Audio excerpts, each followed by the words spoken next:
Comedian Stephen Wright once said, "I have a large seashell collection, which I keep scattered on beaches all over the world." This is funny because we know it's not true. It is also funny because he adapts his explanation of the world around him in a way that puts him at the center. We think that's funny too. Tonight we are tackling both truth and explanation by exploring the question, does God exist? This question is the single most important question we can ask because the answer informs the rest of our explanations.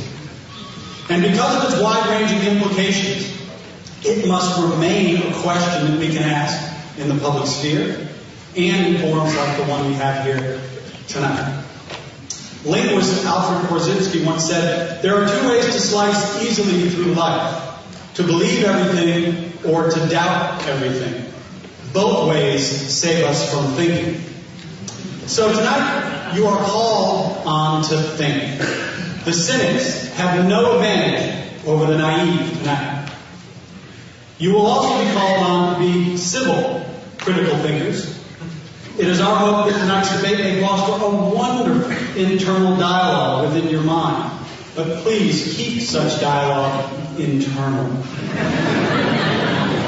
so that others can listen and reason for themselves. Thank you. Oh, hold on just a second. Yeah, no, I'm moderating the debate. Okay, that was my wife. She reminded me that to turn off your cell phone really, because I heard 2 ring after the taped message. So make sure you actually turn them off. Thank you. In a society where media focuses on sensational sound bites, tonight may feel quite strange. Tonight, we will actually hear fully developed arguments.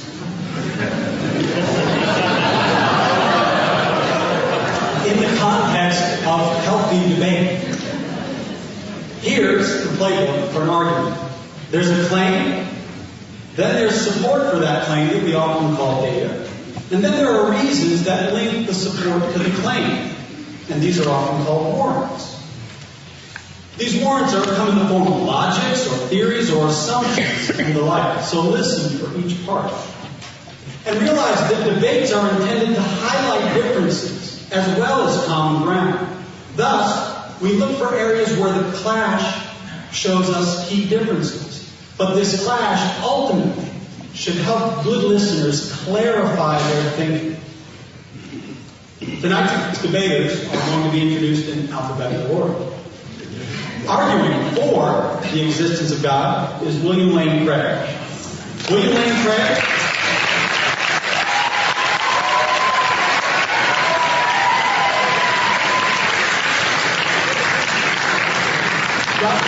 pursued his undergraduate studies at Wheaton College and graduate studies at Trinity Evangelical Divinity School, the University of Birmingham, England, the University of Munich in Germany. He's currently research professor of philosophy at the Talbot School of Theology in La Mirada, California. He has authored or edited over 30 books, including Reasonable Faith, Theism, Atheism, and Big Bang Cosmology. And his most recent book is On Guard. He also has over 100 articles in professional journals of philosophy and theology. Arguing against the existence of God is Herbert Silverman, president of the Secular Coalition of America.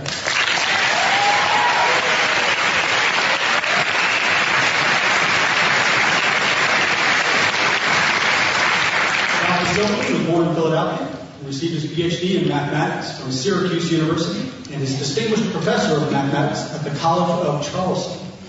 He has published over 100 research papers in mathematics journals, a couple of books on complex variables, and is the recipient of the Distinguished Research Award. Herb has appeared in a number of debates, including one at Oxford Union in Oxford, England, on the topic, "Does American religion undermine American values?" He has spoken at numerous free thought conferences and given sermons at Unitarian churches. He has had many articles on free thought publications, writes for Secular Nation, has a book chapter called Inerrancy Turned Political in the Fundamentals of Extremism, and is an on-the-faith panelist for the Washington Post Online. As these two gentlemen engage in the debate, they'll be following a format designed to help clarify their ideas. We will begin with a 20-minute statement by Dr. Craig. We call that the affirmative constructive. A 20-minute speech will follow by Dr. Silverman called the negative constructive. And then there will be a series of engagements, each getting shorter in duration as they engage in counters and rebuttals. There will be a 12-minute exchange, an 8-minute exchange, and a 5-minute exchange for closing remarks. At that point, after you've been civil, and critically engaged the arguments, it'll be time for questions from the audience. George Gallup is reported to have said, "I could prove God statistically." But what fun would that be? Gentlemen, let's begin our engagement. Dr. Craig, you're up. Dr. Silverman, you're on deck.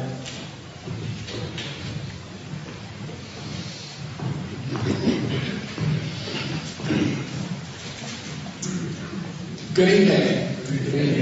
I'm glad to be here tonight and want to welcome all of you to this interesting debate. And I want to thank Faculty Forum in particular for inviting me to participate in the debate tonight. And I'm looking forward to a very good discussion with Dr. Silverman this evening. Now, I'll leave it up to Dr. Silverman to present the evidence against God's existence. In my opening speech, I want to sketch briefly 6 lines of evidence that weigh in favor of God's existence. As a professional philosopher, I think that God explains a wide range of the data of human experience, including philosophical, scientific, moral, historical, and existential considerations. Number 1, then, the ontological argument. In order to understand this argument, you need to understand what philosophers mean by possible worlds. A possible world is just a way the world might have been. It's a complete description of reality. The actual world is the description that is true. Other possible worlds are descriptions that are not in fact true, but which might have been true. To say that something exists in some possible world is to say that there is a description of reality which includes that entity. To say that something exists in every possible world is to say that no matter which description is true, the entity will be included in the description.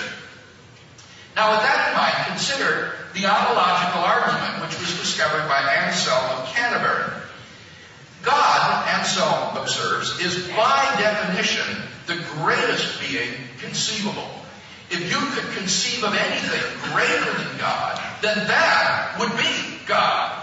And thus God is the greatest conceivable being, a maximally great being.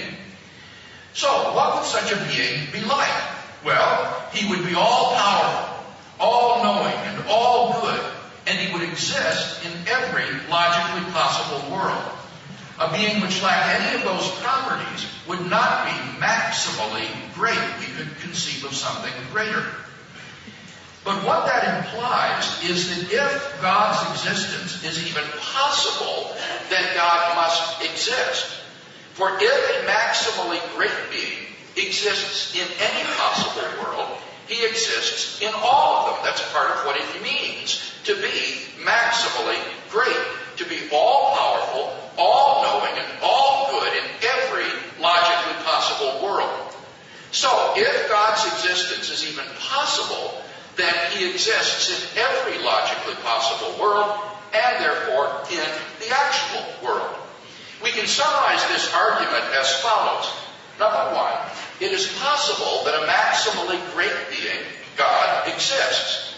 2, if it's possible that God exists, then he exists in some possible world.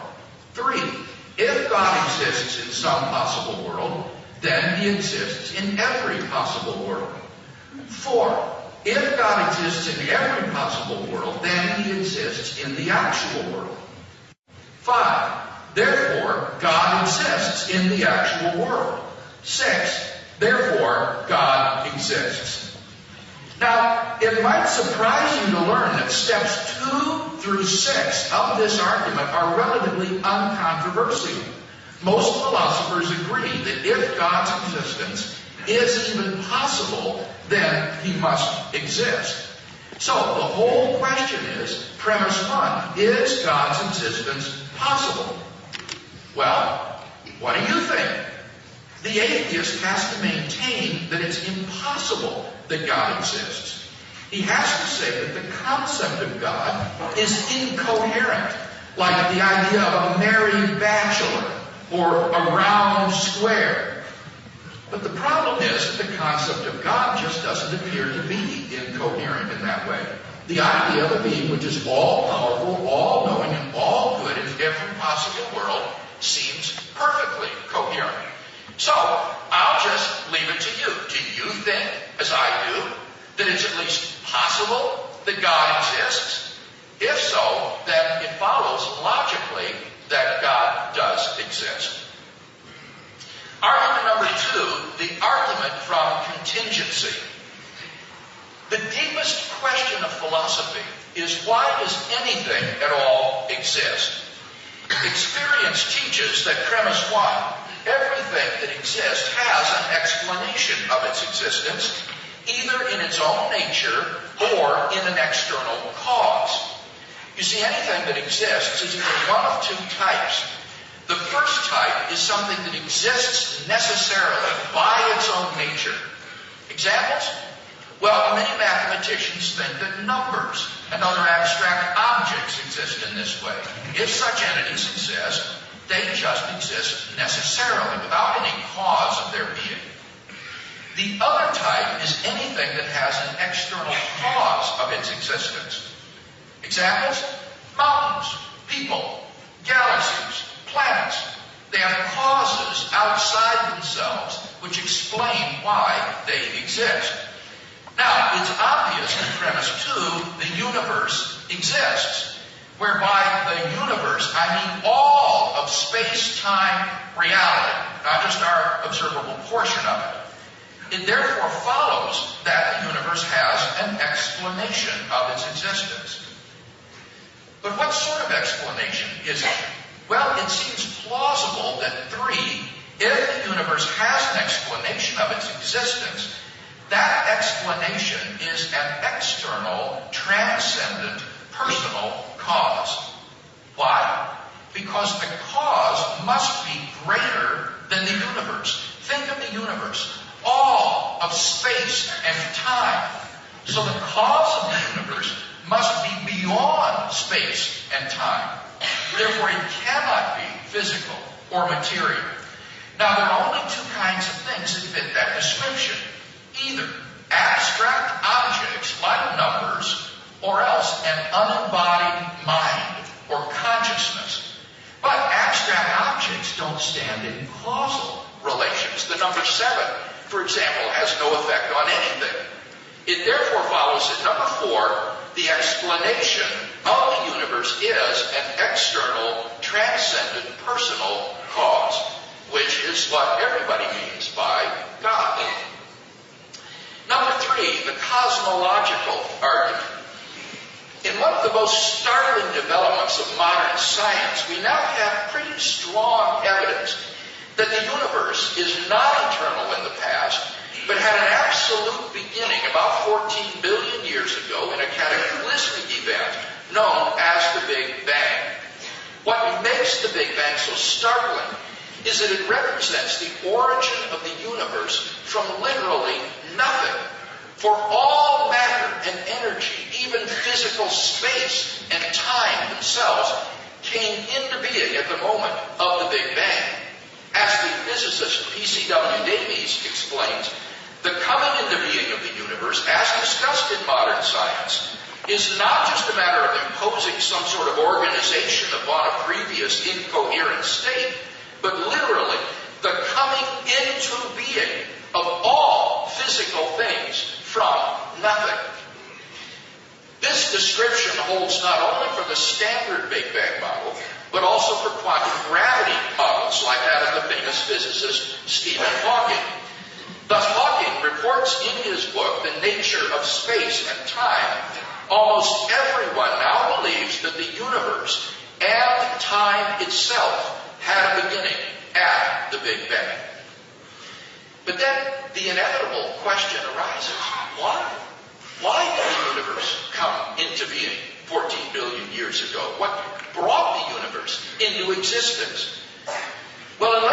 to say that the universe just popped into being uncaused out of absolutely nothing, there must be a transcendent cause which brought the universe into being. Thus, from premise 1, everything that begins to exist has a cause, and 2, the universe began to exist. It follows logically that 3, therefore, the universe has a cause. Now, as the cause of space and time, this cause must be a timeless, spaceless, immaterial being of unfathomable power. Therefore, it must be personal as well. For the only thing that can fit that description, as we've seen, is an unembodied mind or consciousness. And thus we're brought not merely to a transcendent cause of the universe, but to its personal creator. Number 4, the moral argument. If God does not exist, then objective moral values do not exist. By objective moral values, I mean values which are valid and binding, whether anyone believes in them or not. And the claim is that in the absence of God, moral values are not objective in that sense. So, premise 1, if God does not exist, objective moral values do not exist. Many theists and atheists alike agree with this premise. For example, Michael Roos, an agnostic philosopher of science, explains, the position of the modern evolutionist is that morality is a biological adaptation, no less than our hands and feet and teeth. Considered as a rationally justifiable set of claims about an objective something, evidence is illusory. I appreciate that when somebody says, love thy neighbor as thyself, they think they are referring above and beyond themselves. Nevertheless, such reference is truly without foundation. Morality is just an aid to survival and reproduction, and any deeper meaning is illusory. On a naturalistic view, moral values are just the byproduct of biological evolution and social conditioning. On this view, certain actions like rape or incest are not biologically and socially advantageous, and so in the course of human development have become taboo. But that does absolutely nothing to prove that rape or incest is morally wrong. This sort of behavior goes on all the time in the animal kingdom. The rapist who chooses to go against the herd morality is doing nothing more serious than acting unfashionably, the behavioral equivalent of Lady Gaga, if you will. On a naturalistic view, it's hard to see any reason to think that human morality would be objectively true. But the problem is that premise 2, objective values do exist. In moral experience, we apprehend a realm of moral values which impose themselves upon us. There's no more reason to deny the objective reality of moral values than the objective reality of the physical world. Actions like rape, cruelty, and child abuse aren't just socially unacceptable behavior. They're moral abominations.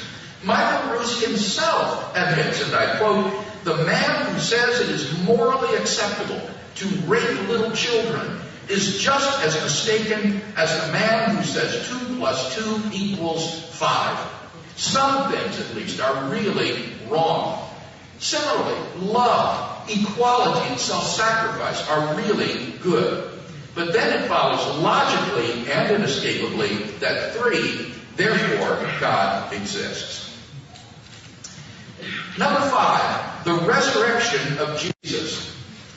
Historians have reached something of a consensus that Jesus of Nazareth came on the scene with an unheard of authority, the authority to stand and speak in God's place. And his visible demonstrations of this fact, he carried out a ministry of miracles and exorcisms. But the supreme confirmation of his claim was his resurrection from the dead. If Jesus did rise from the dead, then it would seem that we have a divine miracle on our hands, and thus evidence for the existence of God. Now, most people would probably think that the resurrection of Jesus is something you just accept by faith or not. But there are actually 3 established facts which are recognized by the majority of New Testament historians today, which I believe are best explained by the resurrection of Jesus. Fact number 1. On the Sunday after his crucifixion, Jesus' tomb was found empty by a group of his women followers. According to Jakob Kramer, an Austrian specialist, by far most scholars hold firmly to the reliability of the biblical statements about the empty tomb. Fact number 2. On several occasions, different individuals and groups saw appearances of Jesus alive after his death. According to the prominent New Testament critic Gerald Ludemann, it may be taken as historically certain that the disciples had experiences after Jesus' death in which Jesus appeared to them as the risen Christ. These appearances were witnessed not only by believers, but also by unbelievers, skeptics, and even enemies. Fact number 3. The original disciples suddenly and sincerely came to believe in the resurrection of Jesus despite every predisposition to the contrary.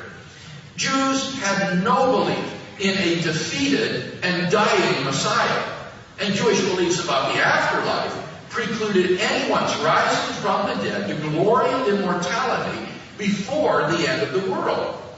Nevertheless, the original disciples came to believe so strongly that God had raised Jesus from the dead that they were willing to die for the truth of that belief. N.T. Wright, an eminent British scholar, concludes, "That is why, as a historian, I cannot explain the rise of early Christianity unless Jesus rose again, leaving an empty tomb behind him." Attempts to explain away these 3 great facts, like the disciples stole the body or Jesus wasn't really dead, have been universally rejected by contemporary scholarship. The simple fact is that there just is no plausible, naturalistic explanation of these facts. And therefore it seems to me that the Christian is amply justified in believing that Jesus rose from the dead and was who he claimed to be. But that entails that God exists. And thus we have a good inductive argument for the existence of God based upon the resurrection of Jesus. Finally, number 6, you can experience God personally. This isn't really an argument for God's existence. Rather, it's to claim that you can know that God exists wholly apart from arguments simply by experiencing him. This was the way that people in the Bible knew God. As Professor John Hick explains, God was known to them as a dynamic will interacting with their own wills, a sheer given reality, as inescapably to be reckoned with as destructive storm and life-giving sunshine. To them, God was not an idea adopted by the mind, but an experienced reality which gave significance to their lives. Now, if this is the case, then there's a danger that arguments for God's existence could actually distract our attention from God himself. If you're sincerely seeking God, then God will make his existence evident to you. The Bible promises, draw near to God, and he will draw near to you. We mustn't so concentrate on the external arguments that we fail to hear the inner voice of God speaking to our own hearts. For those who listen, God becomes a personal reality in their lives.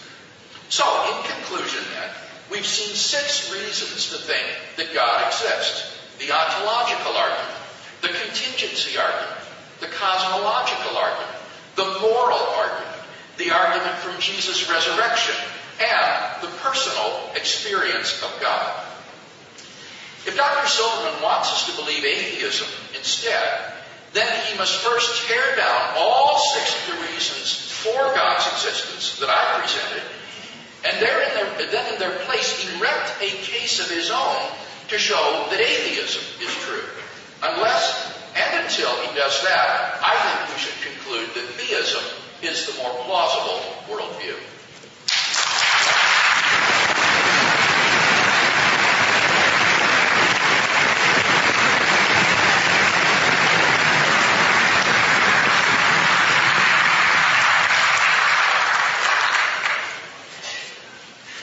Thank you.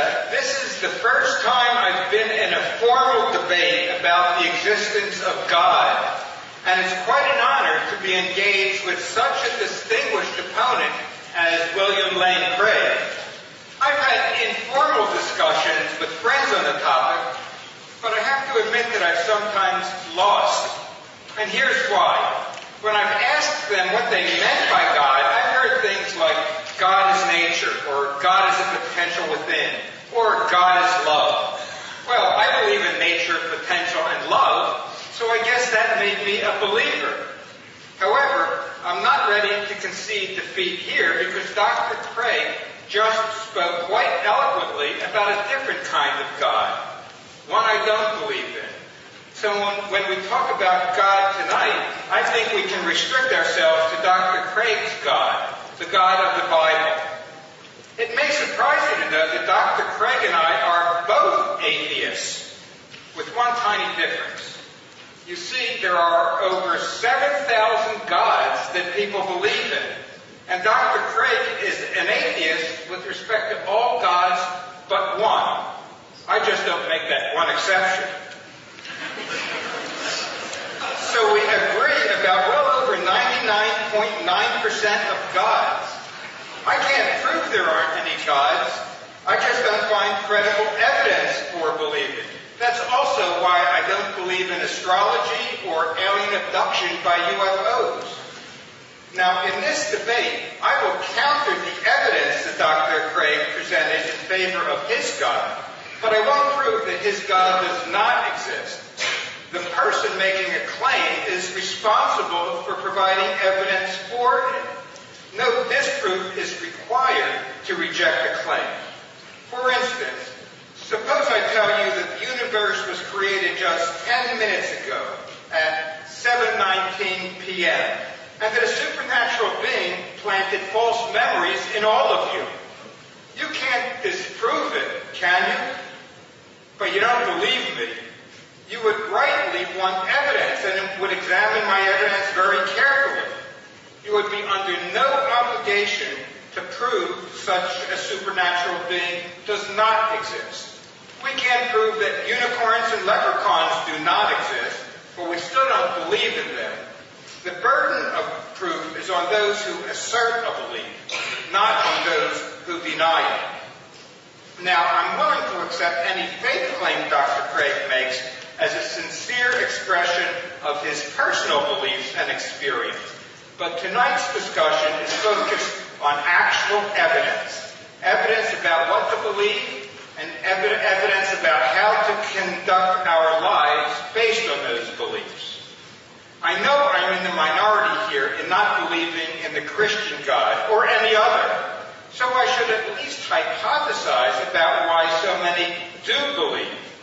I think religion arose out of fear and awe of the wonders of nature, like thunder, eclipses, earthquakes, and floods, which people attributed to acts of the gods.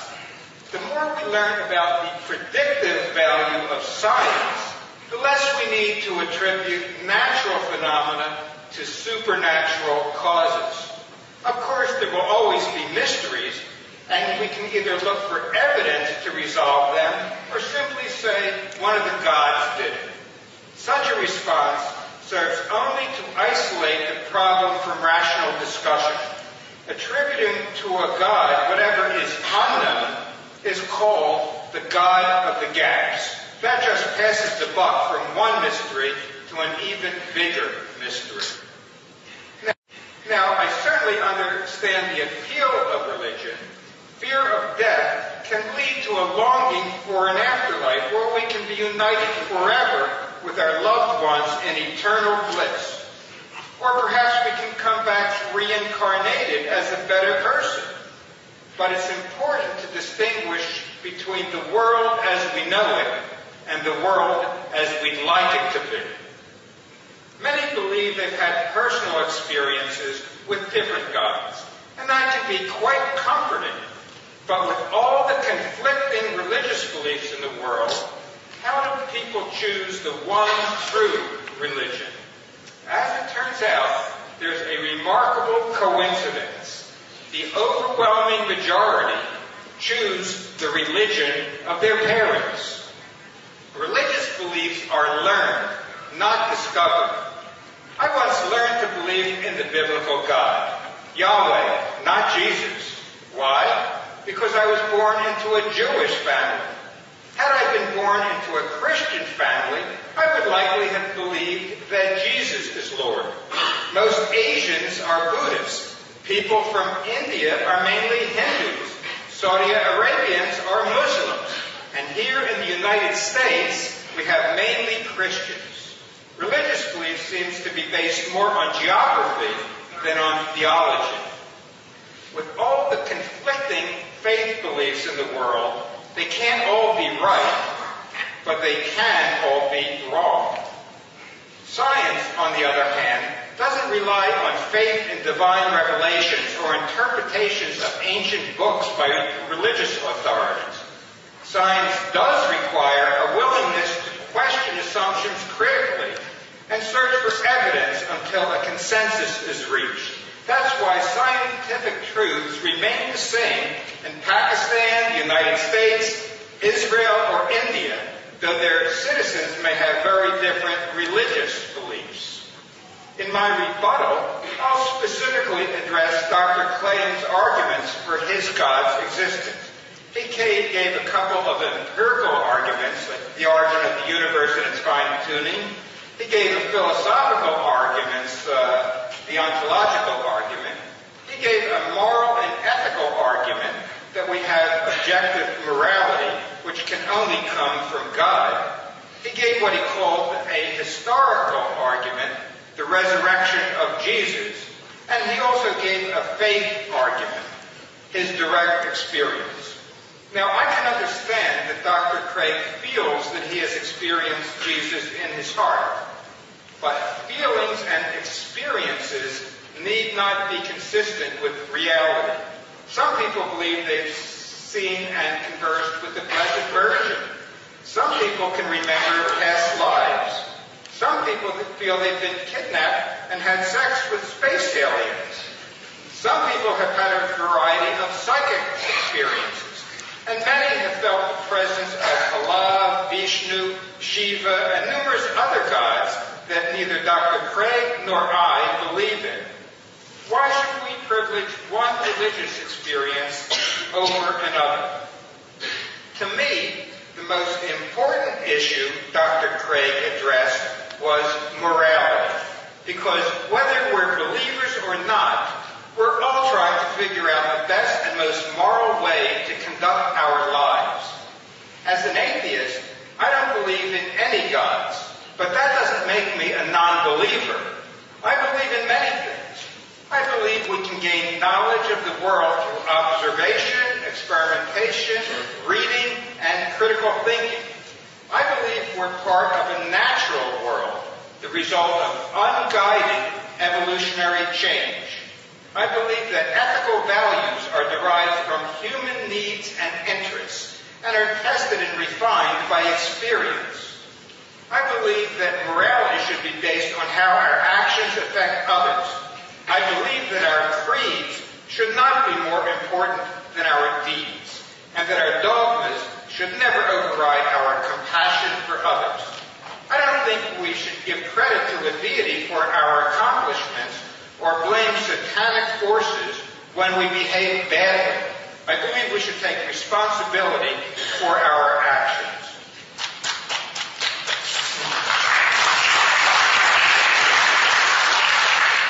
So how do we make moral decisions? One criterion is to look at what works well and what has withstood the test of time. For instance, just about all religions and philosophies have grounded morality in some version of the Golden Rule. But this is a guideline, open to interpretation, not an absolute. Even if we believe in absolutes, we're still forced to make human judgments on how to interpret them. For instance, I think we can all agree that murder is wrong. But what do we do about euthanasia, suicide, abortion, war, capital punishment, stem cell research? Different religions, and even people within the same religion, often disagree. In tough decisions, I believe we should be guided by the consequences of our actions to individuals, to our family, and to our community, rather than by what we believe a God might expect us to do. Proclaiming an action to be right or wrong simply because we believe a God commanded it is not a sufficient reason. We can make up needs of an imagined God, but we know the needs of real humans. I think morality is a necessary invention of humans to construct a livable society. It works to some extent, but it requires flexibility because the circumstances under which we live continue to change and we discover what works better. So I don't think there's a kind of objective morality that Dr. Craig believes in and attributes to his God. But suppose, for the sake of argument, that we could demonstrate the existence of objective morality. To see where that would lead, please bear with me as I talk very briefly about mathematics. But don't worry, you won't have a quiz on this. There are essentially two kinds of mathematical proofs, constructive and existential. Here's an example of a constructive proof, which shows that between any two numbers, there's another number. We simply construct a new number by taking the average of the two. So a new number between 7 and 8 is 7.5. Now here's an existential proof, which goes back to Euclid. He proved that there are infinitely many prime numbers, but his proof did not give us a way to actually make such an infinite list. We only know in theory that such a list exists. You don't have to understand the infinity of primes proof, just that it provides a useful analogy for morality. Suppose we could carefully define morality and come up with a set of axioms on which we could all agree. Then we might, and I stress might, be able to show that there's some sort of objective morality. But that would be an existence proof, not a constructive proof. In other words, it would be a theoretical objective morality and not one that we could readily apply to our daily lives. And here's why. Different people today and in past centuries have claimed an objective morality. But these sets of objective morals often contradict one another. They were handed down by different gods or religious authorities, all claiming to have the objective truth with a capital T. And deviations from these so-called objective moralities often have dire consequences for heretics. Should we subscribe to the same beliefs as those writers of the Bible who lived some 2,000 to 3,000 years ago in a small corner of the Mediterranean world? My answer is yes and no. Some biblical wisdom is certainly worth keeping, like love your neighbor and don't murder, steal, or lie. These practices are necessary for survival of any culture, with or without religion, and are by no means unique to the Bible. Yet I think we need ongoing discussions about moral issues, where we continue to refine our views about how best to minimize human suffering and promote human dignity more effectively. But some believe we should turn back the clock of moral and ethical development and rely exclusively on religious doctrines written thousands of years ago, when democracy was non-existent and religious leaders or kings ruled by divine right, and that we're supposed to rely on religious leaders to interpret these so-called infallible holy books. Such leaders include Islamic fundamentalists, who are proponents of Sharia law, and Christian reconstructionists, who want our country to be governed according to their strict interpretation of biblical law. But our morality today differs significantly in many ways from biblical morality. And that's a good thing. Throughout history, the Bible has been quoted to justify all kinds of atrocities. Some actions that were deemed moral 2,000 years ago are considered immoral today. Morality evolves over time as our understanding of human needs within a culture changes. Even those who believe in biblical inerrancy now interpret some passages in a different way today than in centuries past, in a manner more consistent with many secular humanist principles. This shows that we have independent human notions of morality that do not come from the God of the Bible. We make judgments about which portions of the sacred text to take literally, which to take metaphorically, and which to ignore completely. Christians who claim to have the one true universal morality can't seem to agree on what it is. The same occurs within other religions. Associating God with morality can be very problematic, especially for those who view this life as just a prelude to an afterlife. But to put love of a God above love of human beings is just immoral. Reasonable people may disagree on the right thing to do in a given situation, but there is no reason to imagine that a supernatural belief system based on what you think a God wants can offer anything over a secular morality based on reason and compassion. I think a good rule of thumb for how to conduct one's life comes from Abraham Lincoln. When I do good, I feel good. When I do bad, I feel bad. That is my religion. Dr. Craig says that we need his God to convince us that rape and child abuse are morally wrong. On the contrary, if I were looking to justify such obvious brutalities, I could turn to the Bible. Do you know what the penalty is in Deuteronomy for raping an unmarried woman? The rapist must pay her father 50 shekels because she's become his damaged property, and the rapist must then marry her. How would you women feel if you were told to marry your rapist? And in Numbers 31, God orders his invading army to kill all male children and women who have known man, but to keep for themselves the young girls who are virgins. In 1 Timothy, we hear that slaves must obey their masters, and Luke tells us when it is permissible to beat our slaves. Nowhere in the Bible is slavery called an abomination. Now, I hope none of you students have ever been stubborn or rebellious toward your parents. But if you have been, you wouldn't be here today if your parents followed biblical morality. According to Deuteronomy 21:18, you should have been stoned to death. Sometimes the nicest thing you can say about God is that he does not exist. One biblical character, Abraham, is revered as a prophet in all three monotheistic religions, Judaism, Christianity, and Islam. He is admired for having such great faith that he was willing to kill his son because God told him to do it. I don't think Dr. Craig is a man of this much faith. Or at least I hope he's not. But just to make sure, I'll close by asking Dr. Craig this question.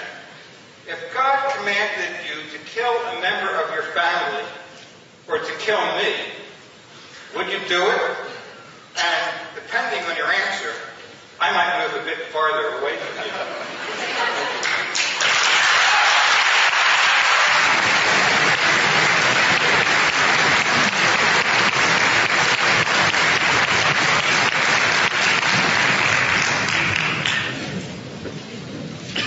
Thank you, Dr. Silverman, for those interesting remarks. I said that in my first speech I would lay out the arguments for theism and wait to hear Dr. Silverman's arguments for atheism in his opening speech. Now, unfortunately, we didn't really hear any arguments for atheism in that first speech. Instead, what we heard were reasons why he doesn't think he has to defend atheism. I detected three reasons. First of all, he says, well, we're both atheists tonight. I'm just atheistic about all gods, and you believe there is one God. That's simply a misuse of terminology. Atheism is the view that there is no God. It makes a universal negative claim. Monotheism says that there is a God. And so there's a world of difference between us, in that I believe there's a personal creator and designer of the universe who is the locus of absolute moral value and has revealed himself in Jesus Christ. And Dr. Silverman believes there is no such being. So by no stretch of the imagination can we both be called atheists. Secondly, he says there's no disproof needed in order to refute an argument for a claim. Now, certainly that's true, but what he fails to understand is that atheism makes a claim. Atheism is the claim that God does not exist. Don't take my word for it. The Encyclopedia of Philosophy, a standard reference work, says, according to the most usual definition, an atheist is a person who maintains that there is no God. That is, that the sentence God exists expresses a false proposition. In contrast, an agnostic maintains that it is not known or cannot be known whether there is a God. What Dr. Silverman is really defending is agnosticism, not atheism. Atheism makes a claim that there is no God, and therefore it has a burden of proof just as much as the claim that there is a God. So it's not enough for him to simply refute the arguments for God's existence. This is recognized by thoughtful atheists. For example, Austin Dacey and Louis Vaughan in their book, The Case for Humanism, write, what if these arguments purporting to establish that God exists are failures? Must we then conclude that God does not exist? No.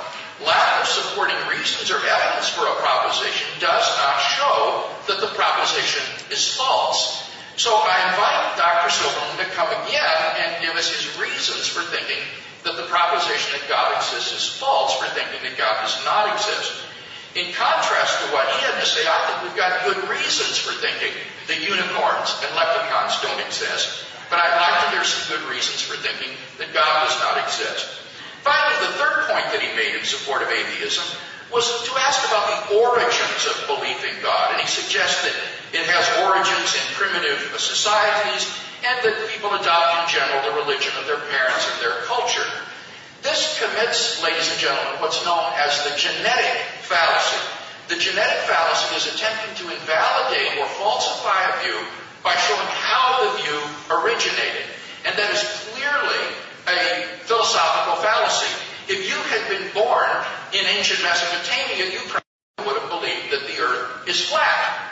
But does that mean that your belief that the earth is spherical is therefore unjustified or unwarranted? Well, obviously not at all. The fact that religious beliefs have their origins in cultures and societies does nothing to show that those beliefs are false. In order to do that, you must engage with the evidence. So basically, what we've heard tonight in that opening speech is no justification whatsoever for a negative answer to the question that we're discussing this evening, does God exist? Now, I presented 6 arguments for God's existence: the ontological argument, the contingency argument, the cosmological argument, the moral argument, the resurrection of Jesus, and personal experience. Dr. Silverman didn't respond to the first 3 arguments, but he does have something to say about the moral argument. Now, remember, the first premise of the moral argument was if God does not exist, objective moral values do not exist. And did you notice that Dr. Silverman agrees with that premise? He said that moral values are a necessary invention of human beings. He says all we have to do is go with what works well. That's exactly the view that I explained. Moral values, the herd morality, works well. It's guaranteed to work well by natural selection.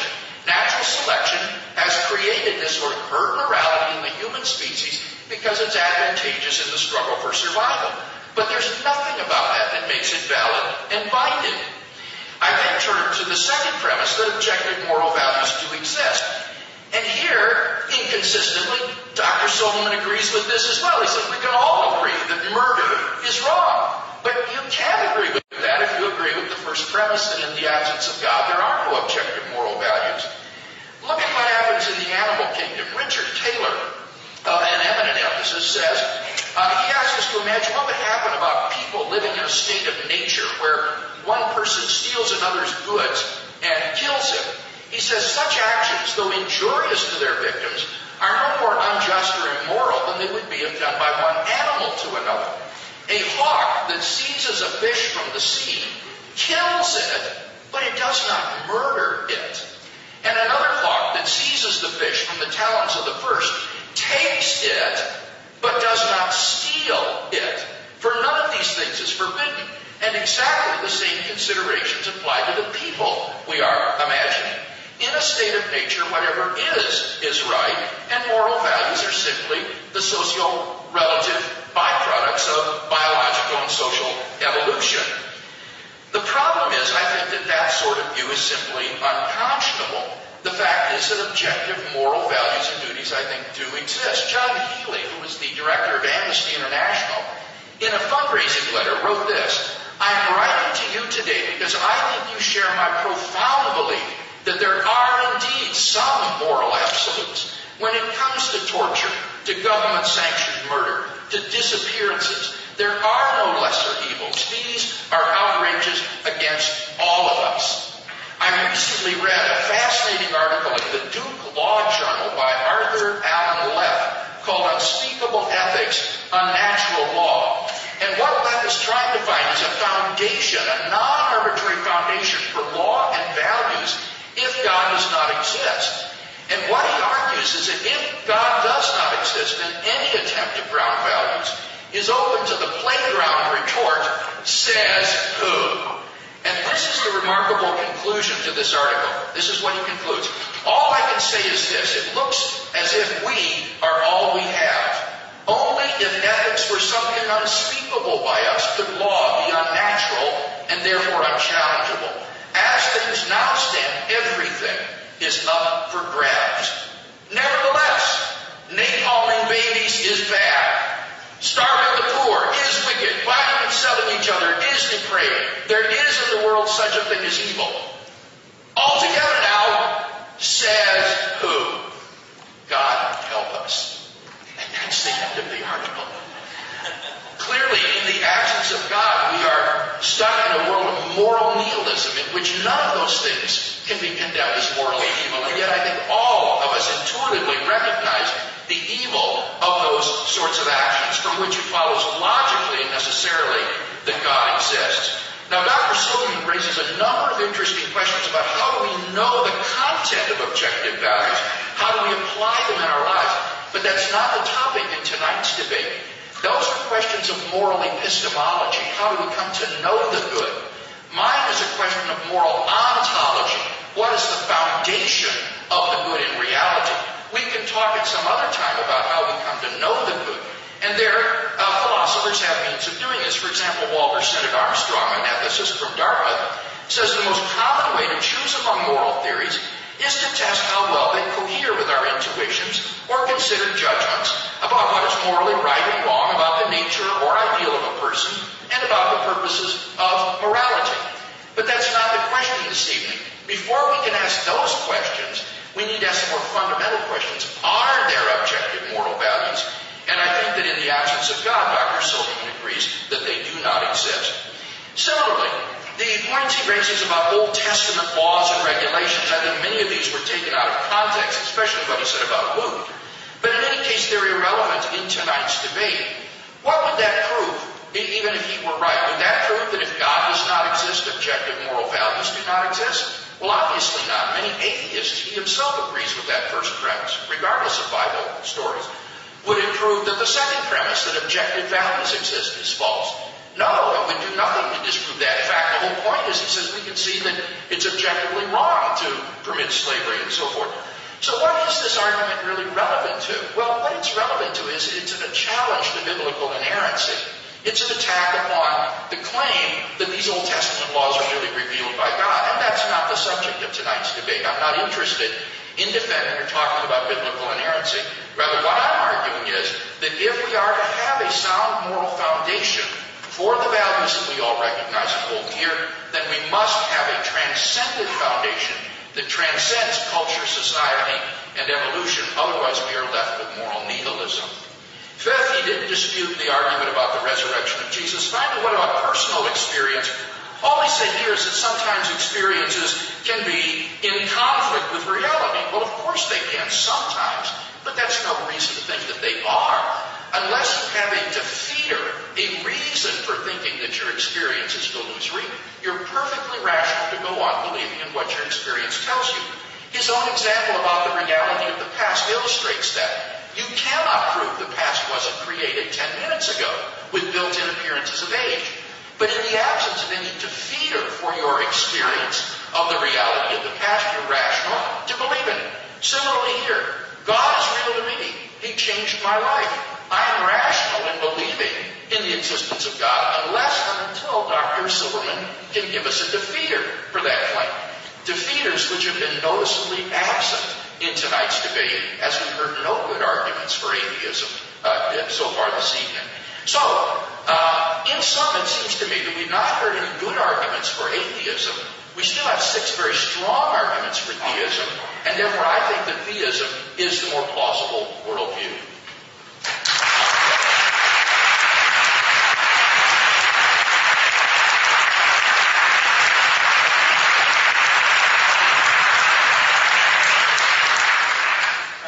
Thank you. I'm president of the Secular Coalition for America, and we have 2 atheist organizations in that, Atheist Alliance International and American Atheists. And they both define atheism as without a belief in any gods. We're certainly willing to listen to evidence and be convinced if we can find it, but we're really evidence-based.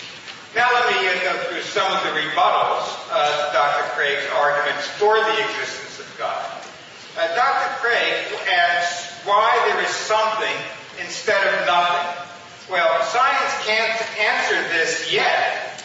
The Big Bang about 13.7 billion years ago appears to be the beginning of the universe. But many questions remain. Here are just 3 scientific hypotheses which might someday help us better understand the origins of the universe. First, some say the universe has no cause. There are models in quantum physics that explain why that might be. The second hypothesis is that our universe is just one part of a multiverse. Some string theorists describe why that might be. And the third hypothesis is that the Big Bang followed a big crunch, meaning that the universe repeatedly collapses and expands. Some physicists explain why that might be. These hypotheses are all counterintuitive, and they probably won't even be confirmed. But at least there's some evidence for them. Now here's a hypothesis for which I find no evidence. In the beginning, God created the heavens and the earth. Dr. Craig says that the universe is too complex to just exist.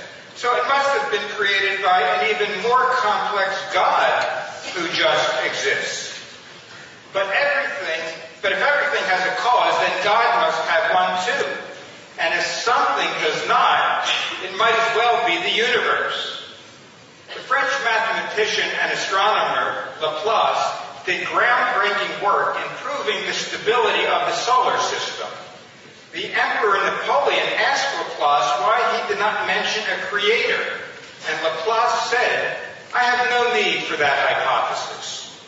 I expect that one day we will have a complete understanding of the universe, and a future Laplace will explain to a future Napoleon why the origin of the universe needed no God hypothesis. 100 years ago, Dr. Craig would have said that God lives outside time. But since the theory of relativity showed that time and space are interchangeable, he now would say that God lives outside of time and space. Who knows where God will be living in another 100 years? Notice I did not say God knows, which generally is a synonym for I don't know. Placing God outside time and space seems to prevent God from having any sort of a divine intervention in worldly affairs. Since God is changeless, he can't change from being outside time to being inside. Actually, I take this back, since you can say anything you want about a God. But saying something doesn't make it true. There is a designer for life on Earth, but it's not intelligent, and it certainly doesn't need to be worshipped. Its name is evolution. Evolution is not a random process. Variation among organisms comes through mutations sorted by natural selection, where those with the highest number and quality of offspring will survive each generation. That's why natural selection explains the diversity of life so well. Natural selection breaks improbability into small pieces with slowly increasing complexity. This creates the illusion of a planned design which could not be achieved in a single step. But what's impossible in 100 years may be inevitable in 1 billion years. We evolved to fit in our tiny spot of the universe. That's why we have oxygen-breathing animals on a planet with lots of oxygen, sun-dependent plants on a sunny planet, and creatures with fins and gills on a planet with lots of water. The interaction between our environment and life on Earth over billions of years has resulted in a workable fit, though it's far from perfect, as an extinction rate of more than 98% shows. Humans are designed imperfectly, which you would expect more from nature than from a loving God. Life is fine-tuned to live on Earth, and it was evolution that did the tuning. Natural selection is a well-confirmed explanation for life's complexity. God did it is not.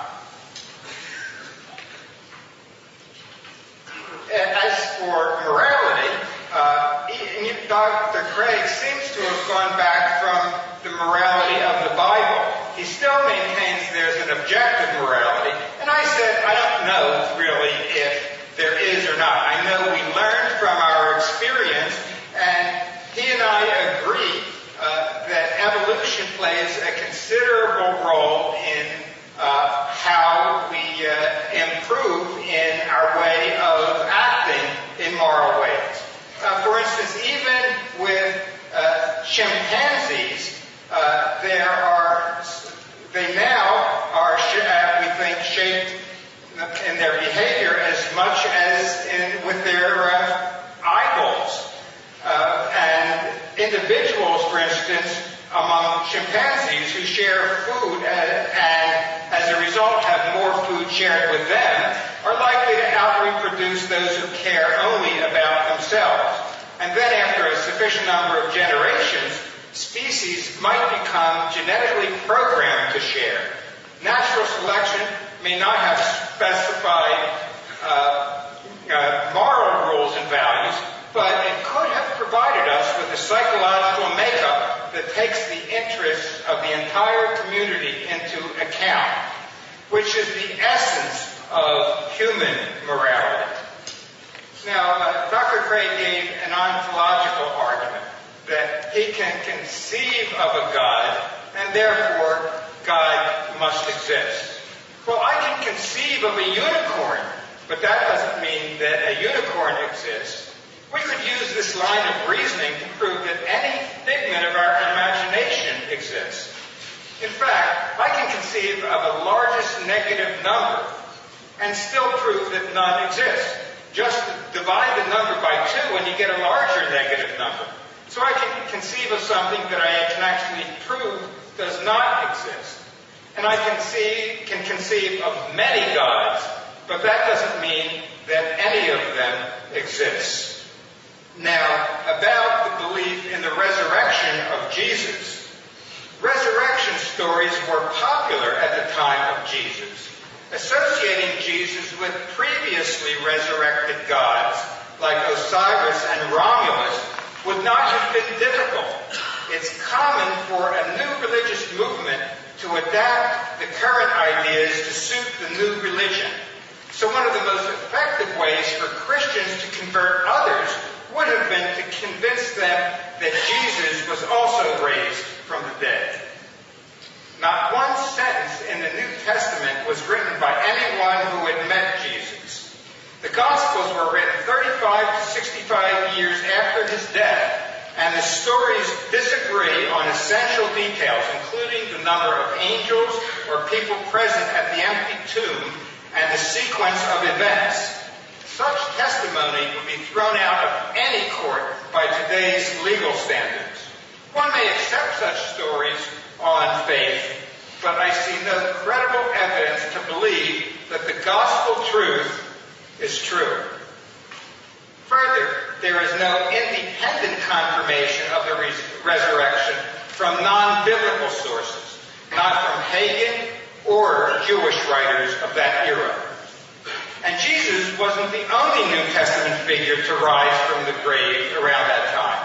According to Matthew 27, graves were opened and lots of Jews were resurrected and went to Jerusalem, where they were seen by many other people. Again, there are no sources outside the Bible to confirm this event.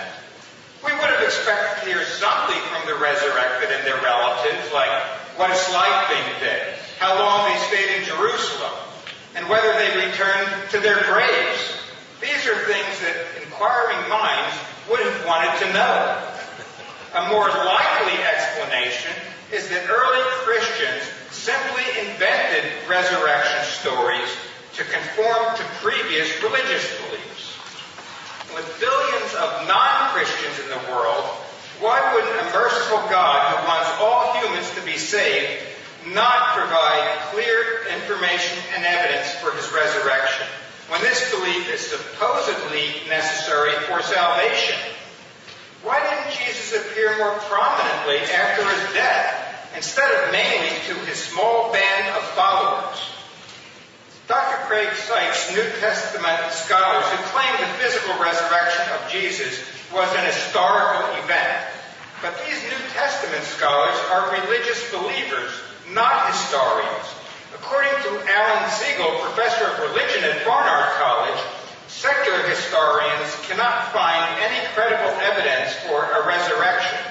The Society of Biblical Literature is the primary organization for biblical studies in North America, and members have shown concern about much of the New Testament scholarship that comes from theologians who start with preconceived conclusions and accept only evidence that confirms their biases. James Crossley, in his groundbreaking book, Why Christianity Happened, gives a socio-historical account of Christian origins and argues forcefully for an interdisciplinary approach that also includes anthropology, geography, and economics. Otherwise, he concludes, quote, New Testament studies will retain its dubious academic status as being nothing more than the pious scholarly wings of the Christian churches, with their scholars often plying their trade in secular universities. I can't quite see. How much time do I have? Okay, well, I think my time might just about be up, so I'll end with a two-word response to Dr. Craig's argument that the resurrection must be true because the disciples were willing to die for their beliefs. 9/11.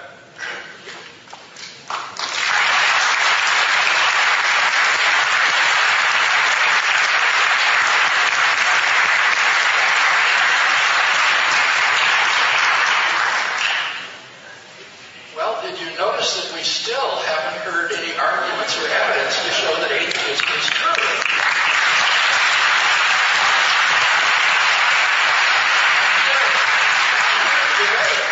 Give me some argument. The problem of evil, the incoherence of theism, the hiddenness of God. Let's have some arguments for atheism.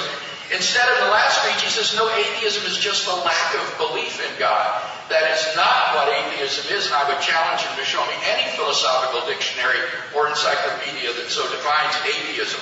That is at most agnosticism, which is just the absence of belief in God. On that definition, babies are atheists because they lack belief in God. My cat Muff is an atheist because Muff, as far as I know, doesn't believe in God. If it got out on the internet, infidels said, Craig has got atheists in his household. That would really be unfortunate. But fortunately, Muff is not an atheist because atheism is more than just lack of belief in God. Now, what about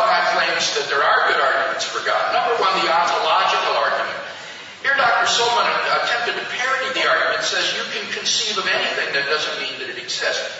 Right, that you can't. It has to be something that would be metaphysically necessary. And the idea of a metaphysically necessary unicorn is logically incoherent. His example of a largest negative number is my perfect illustration for my point. A largest negative number is impossible. It is logically impossible. So that if such a thing were possible, it would exist necessarily because numbers exist in every possible world. But it's not possible. It's incoherent. He has to maintain that God is like a largest negative number, that it's logically incoherent.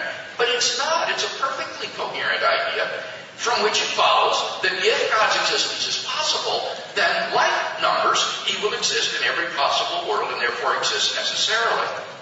What about the contingency argument? Here, there was no response to the contingency argument that everything that exists has an explanation, either in the necessity of its own nature or in an external cause, and that this leads to a transcendent personal cause of the universe. I think the reason he didn't reply to the contingency argument is that he confused it with my third argument, the cosmological argument, based on the beginning of the universe. And here he attacked the premise that everything that begins to exist has a cause by saying in quantum physics, things do not have causes on the subatomic level. That's simply not true. Things do not come out of nothing on the quantum level. They come from the quantum vacuum, which is a roiling sea of energy governed by physical laws and having a rich physical structure. It is not something coming to being with no cause at all. Robert Deltet, philosopher of science, writes, there is no physical basis in ordinary quantum theory for the claim that the universe itself is uncaused, much less for the claim that it sprang into being uncaused from literally nothing. If that's the alternative to atheism, or to theism, then atheists, I think, require more faith to believe that the universe was popped into being out of nothing than that it had a cause. He says, but then God would need a cause if everything has to have a cause. No, the premise was everything that begins to exist has to have a cause. Anything that comes into being needs to have a cause that actualizes it. Something that is eternal doesn't need a cause. And that's what, of course, the atheist has always said about matter and energy, space and time. They're eternal.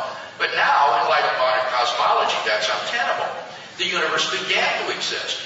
Or did it? He says, but what about the multiverse? What about cyclical models of the universe? These are ruled out as extrapolable to past infinity by the Borg-Booth-Vilenkin theorem, which was enunciated in 2003. According to that theorem, any universe which is on average in a state of expansion must have a space-time boundary in the past. Here's what Vilenkin writes. It is said that an argument is what convinces reasonable men, and a proof is what it takes to convince even an unreasonable man. With the proof now in place, cosmologists can no longer hide behind the possibility of a past eternal universe. They have to face the problem of a cosmic beginning. Even a multiverse, even a cyclical model cannot be extrapolated to past infinity, but must have an absolute beginning. And therefore there must be a transcendent cause of the universe. What about the moral argument? Here he basically agrees with me that human morality is just like the behavior you see evolved in chimps. And that is not objective. That's not valid and binding on us. That's just a herd morality that's built into us by evolution. But I submit to you that, in fact, that is a completely false view of moral values, that certain things like child abuse, rape, cruelty are really wrong. And I think Dr. Silverman, in the better angels of his nature, knows that. And that, therefore, we require God as a ground of moral values. I can't see the time card. Perhaps you could come forward into the light. What about the resurrection of Jesus? He raises a...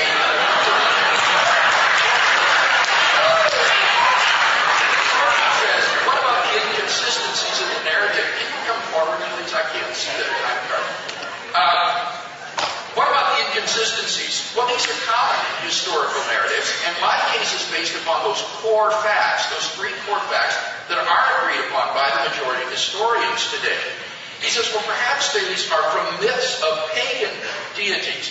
In fact, there is no parallel in Greco-Roman or pagan mythology to the resurrection of Jesus. These were just seasonal myths as the vegetation dies in the dry season, comes back to life in the rainy season. It had nothing to do with historical individuals. It would have been unthinkable for Jews to believe a man was risen from the dead because they had heard of these pagan myths of dying and rising seasonal deities. He says there are no external sources confirming this, but I would ask him, what sources is he talking about? The fact is that there just aren't many sources from the first century. We have Josephus, and he does refer to Jesus, and we have all of the materials that were gathered in the Gospels and into the letters of the New Testament. The question is, how reliable are these documents?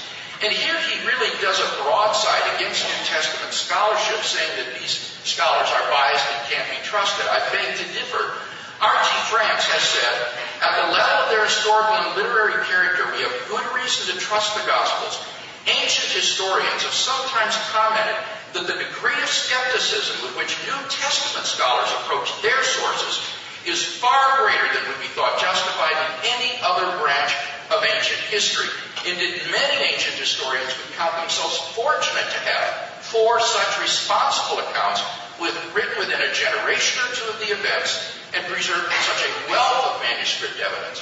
The fact is we have more evidence for Jesus of Nazareth than we do for most major figures of antiquity. And that's why the majority of New Testament scholars agree with those 3 facts. Notice that Dr. Silverman hasn't been able to provide any alternative explanation of those facts. So he's got to align himself with that tiny, radical left-wing fringe of biblical scholarship that somehow sees these as unhistorical, and I don't see any reason to follow him in going up against the majority of critics on this view. So, in sum, then, it seems to me again that we've got good reasons to think that God exists. I think that my arguments survive all of his criticisms. And on the other side of the scale, we just haven't heard anything to justify the view that atheism is true. And therefore, I think we can remain confident that God exists.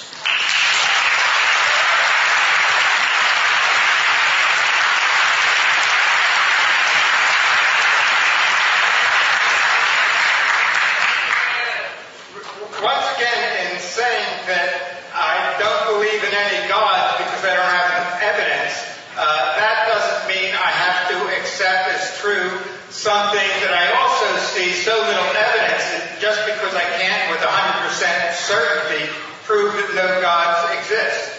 Now, as far as the idea of morality, I noticed Dr. Craig did not want to talk about if there is an objective morality, what that might be. Can we get guidelines from the Bible? I know that Mark Twain mentioned that his mother was a genuinely good person, except that she promoted slavery because that's all she heard in sermons from her minister. Now, I think that Dr. Craig does agree with me that morality evolves. We learn what works best for our culture, and it continues to change. There were times, and perhaps even today, there are some locations where they think slavery is perfectly legitimate. Hopefully, that will be gone totally from our species in a few years. But we both agree, I think, that morality evolves over time, and that that's a good thing, and that we shouldn't just base our morality on ancient books. And just a comment about the resurrection. Forget just about arguments between current historians. We can talk about near the time of Jesus, what even some of the Christians were saying at the time. There was a documented conversation between Celsus and Origen about 100 years after Jesus died, when Celsus, a Greek, said to Origen, if you Christians believe Jesus' miracles, his miraculous birth, and his being raised from the dead and ascending into heaven, why do you refuse to believe the same stories of our other savior gods, like Heracles, Dionysus, and a dozen others? Because Celsus was offended that Christians claimed this only for Jesus, when it appeared obvious that he borrowed it from other gods in the Roman Empire with similar beliefs. Now, you can believe that that was the only time that that ever occurred. I choose to believe that that never occurred. It was just an adaptation from earlier beliefs. Now, I doubt that Dr. Craig would agree with fellow Christian Pat Robertson that the catastrophic earthquake in Haiti was some form of divine punishment for past sins. But in terms of the problem for evil that he mentioned, I do suspect that Dr. Craig believes that the earthquake was part of a divine plan, just as the Holocaust was. He does not deny the existence of evil as some Christians do, like Christian scientists. In fact, he claims that the existence of evil is somehow proof of his God's existence, and that his God created the best possible world. That God then supposedly created humans who he knew would become miserable sinners. And God knew that a small minority would be redeemed by worshiping him in just the right way. And he also knew that the overwhelming majority would be tortured eternally in hell. And hell is also a sign that God is perfectly merciful and just. Well, that doesn't fit into my concept of a perfect and loving being. If we say we don't understand why such a God acts as he does, that he is beyond human understanding, then I don't see how we can make any claim about him or his existence. We simply have no evidence for a good God. And speaking of evidence, since that's what this debate is supposed to be about, I'm puzzled by Dr. Craig's assertion on page 37 of his book, Reasonable Faith, where he says, even if there's no evidence for the truth of the Bible, even if there's evidence against it, we are still required to believe. We can know the truth whether we have rational arguments or not. That's certainly one important way Dr. Craig and I differ. I'm happy to change my positions based on the available evidence. Faith is a belief with an absence of evidence. Science requires the presence of evidence. If the data conflict with a scientific proposition, we throw out the proposition. If the data disagree with a faith belief, then believers often throw out the data. Mark Twain said, faith is believing what you know ain't so. Which brings me back to stories about Jesus, and which were not unique at the time. There were many so-called miracle workers around the time of Jesus, including first century figure Apollonius of Tyana, whose life parallels that of Jesus. The idea of a human divine figure was quite common. Even the same Greek terms were used prior to the New Testament, like Savior, Gospel, and many others. Early Christians like Justin Martyr acknowledged that basic Christian doctrines like God's having virgin births, performing miracles, crucified, raised from the dead, ascending to heaven, were in earlier Greco-Roman religions. The best explanation they could offer was that such stories came from demons and were false, while the same beliefs in Christianity were true. The belief that Satan placed these stories with other cultures and religions to confound later Christians became known as diabolical mimicry. John Dominic Crossan is a believing Christian and chair of the Historical Jesus section of the Society of Biblical Literature. In his book, The Historical Jesus, he provides evidence that many viewed the bodily resurrection of Jesus as a metaphorical parable about the meaning of Jesus' life and death, and not an historical account about the status of Jesus' corpse and tomb.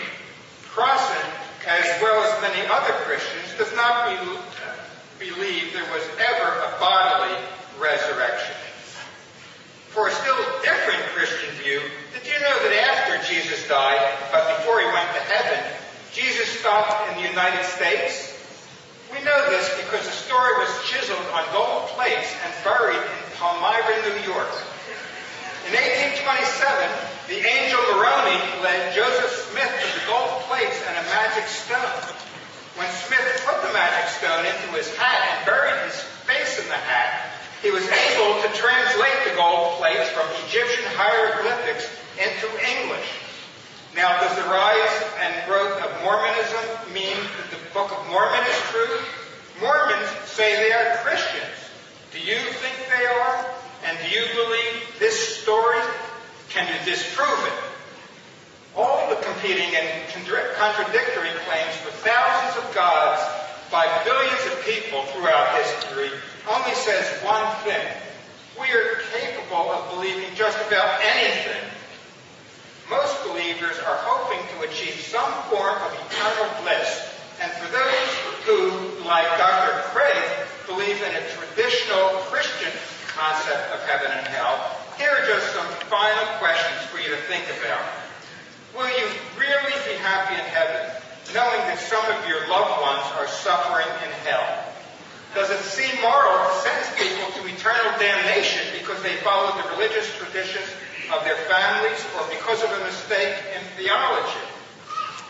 If you have free will in heaven, can you sin there and go to hell? If you don't have free will in heaven, will you really be you, or just a robot without free will? Finally, since I could never accept that belief mattered more than behavior, here's one I used to think about as a child, perhaps because of my mathematical bent. Some of you students may have taken pass-fail courses. Since heaven-hell is the ultimate pass-fail test, how much better can the worst person in heaven be than the best person in hell? And I won't accept as a correct answer, God knows.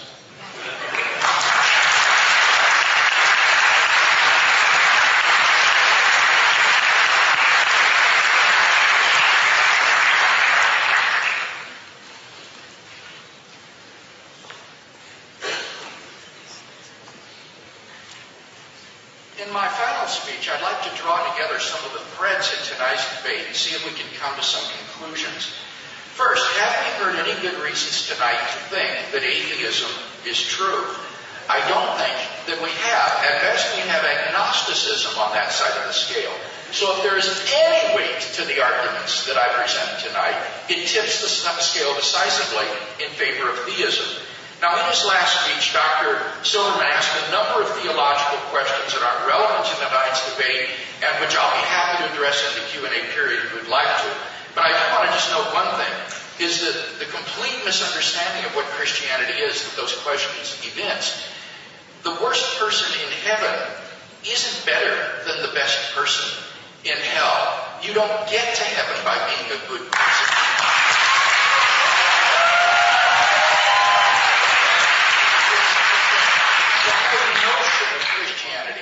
Salvation is not something that can be earned. It's the free gift of God that you can only receive gratefully without effort. Now, so what about persons that are in hell? They're not there because God wants them to be there. They're there because they freely separate themselves from God. And God mourns their loss. The Bible says God is not willing that any should perish, but want all to come to a knowledge of the truth. So those attacks on biblical theism are not really relevant tonight to the argument. It doesn't provide an argument for atheism, but they do show a gross misunderstanding of what Christianity really is. What about the reasons for God's existence that I presented tonight? The ontological argument has gone unrefuted. He dropped all his objections in the last speech. The contingency argument has never been replied to in tonight's debate. I've been keeping careful notes. It's completely blank. Nothing has been said in response to that. What about the cosmological argument? In his last speech, he dropped all of his points about quantum physics having uncaused events, about the multiverse and the cyclic model, and so forth. I showed that even given quantum theory, events do have causes, and moreover, that the Borg-Guth-Vilenkin theorem requires that the universe have an absolute beginning, which points to and logically requires a transcendent personal cause. As for the moral argument, he didn't dispute the first premise that if God does not exist, objective moral values do not exist. Indeed, he compares human morality to behavior among chimpanzees. If atheism atheism is true, then I want to know, why is Richard Dawkins wrong when Dawkins says the following: there is at bottom no design, no purpose, no evil, no good, nothing but pointless indifference. We are machines for propagating DNA. It is every living object's sole reason for being. It seems to me that if atheism is true, Richard Dawkins is absolutely right.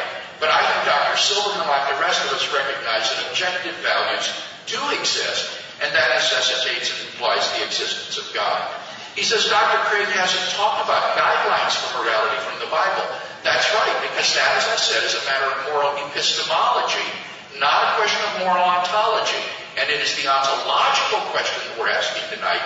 Which worldview offers us a sound foundation for objective moral values? Theism is the only one in tonight's debate that has done that. What about the resurrection of Jesus? He says, how is the resurrection of Jesus different from these other myths, like those appealed to by Celsus? Namely, because Jesus of Nazareth was a historical figure that you can read about in texts outside the New Testament. These other mythological deities were just seasonal symbols for the crop cycle. You've probably all heard of Bart Ehrman, who's the chairman of the Religious Studies Department at UNC and an atheist. What does Ehrman have to say about the empty tomb? I quote, he says, there are a couple of things we can say for certain about Jesus after his death. We can say with relative certainty, for example, that he was buried. We also have solid traditions to indicate that women found this tomb empty 3 days later. This is attested in all the gospel sources, early and late, and so it appears to be a historical datum. So I think we can say that after Jesus' death, with some certainty, he was buried by his fellow Joseph of Arimathea, and that 3 days later, he appeared not to have been in the tomb. Even someone like Bart Ehrman believes in the empty tomb of Jesus. This is not the conclusion merely of conservative or partisan scholars. He says, what about Apollonius of Tyana? He's a parallel. Apollonius of Tyana is described by Philostratus in the 3rd century after Christ. He was a deliberate construct by Philostratus to be a competitor to Jesus Christ because Christianity was growing in the empire. So this doesn't represent an independent parallel. As for John Dominic Crossan's claim that the resurrection is a metaphor, Crossan is a postmodernist who doesn't even believe that God exists. He's not a Christian theologian. Look at my debate with Crossan called Will the Real Jesus Please Stand Up, which is the debate I had with Crossan on this subject. N.T. Wright, at the conclusion of his massive study of the resurrection, says this: the empty tomb and appearances have a historical probability so high as to be virtually certain, like the death of Augustus in AD 14 or the fall of Jerusalem in AD 70. That is the way the majority of historical scholars assess the evidence for the resurrection, and that implies, I think, that God exists. Finally, in conclusion, the personal experience of God.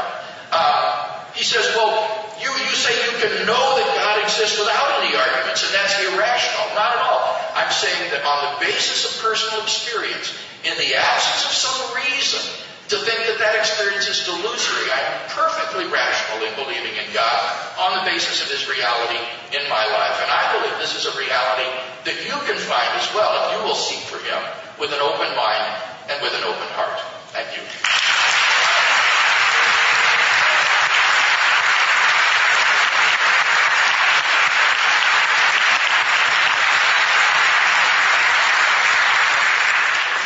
Dr. Craig reminded me a little of my grandmother for a moment when she used to put chicken and steak around, and I had several other items, and I eat the chicken, and she said, well, what's wrong with the steak?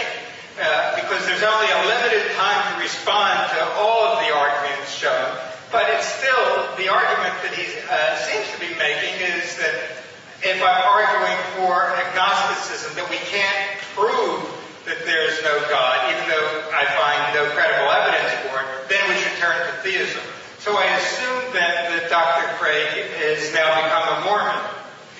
And I'm also sorry to hear that for a lot of people, it's belief in life that matters more than behavior. Because as an atheist and a humanist, I think we should concentrate on behavior with or without science.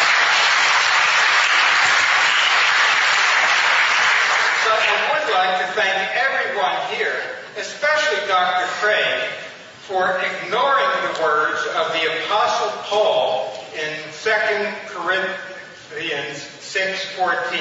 That passage says, believers must not commune with unbelievers. What fellowship hath righteousness with unrighteousness, light with darkness, believers with infidels?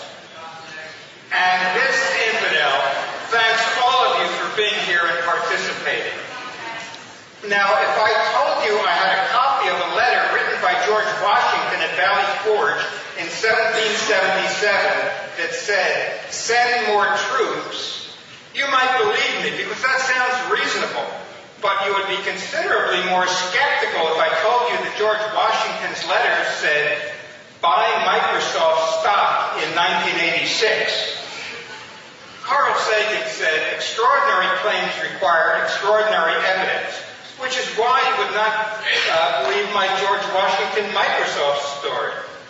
A resurrection story is certainly extraordinary, and I was hoping to hear extraordinary evidence from my worthy opponent. But I must say that I did not hear any credible evidence for the existence of Dr. Craig's God. There's a popular cartoon on the door of many mathematicians, which shows one mathematician explaining his complicated multi-step proof. Another mathematician interrupts and says, I think you should be more explicit here in step 2. Step 2 says, then a miracle occurs. In tonight's debate, I don't think Dr. Craig was explicit enough in his various versions of step 2. I will concede that Dr. Craig gave some logical arguments, but logical arguments don't necessarily mean that the conclusion is true unless all the premises are true. For example, here is a perfectly logical and valid argument. All lights that shine in the night are made of green cheese. The moon is a light that shines in the night. Therefore, the moon is made of green cheese. This logical argument has a flawed premise, as do most of Dr. Craig's. For instance, he believes in a resurrection based on flimsy evidence at best, because he believes in a God who performs miracles. But he can't assume his God exists and performed a miracle in raising Jesus from the dead, and then conclude that this miracle proves God exists. This is a classic example of circular reasoning.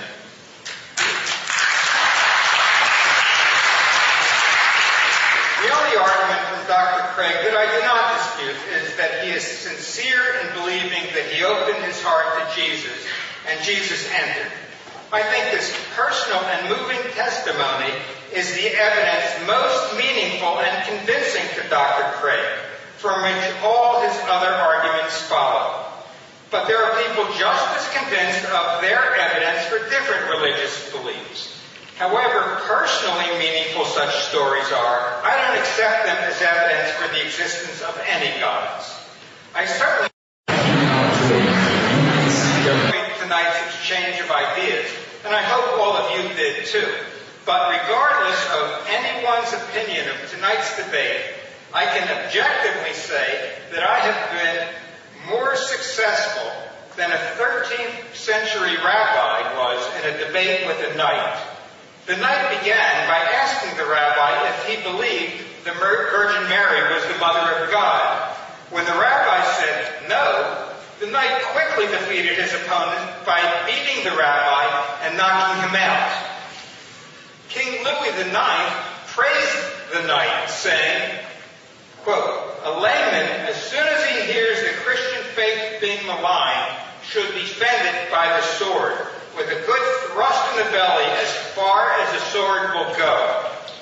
King Louis later became a saint, for whom we have named a city, St. Louis. I'm so pleased that Christianity has evolved to become considerably more tolerant, and that I had as kind and considerate a Christian opponent as William Lane Craig. Thank you.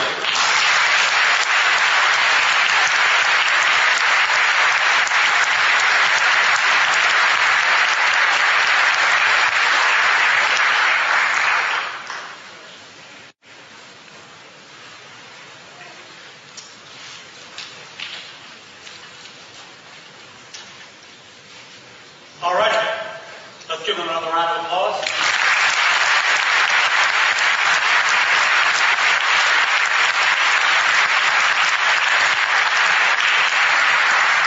Now an opportunity for questions and answers.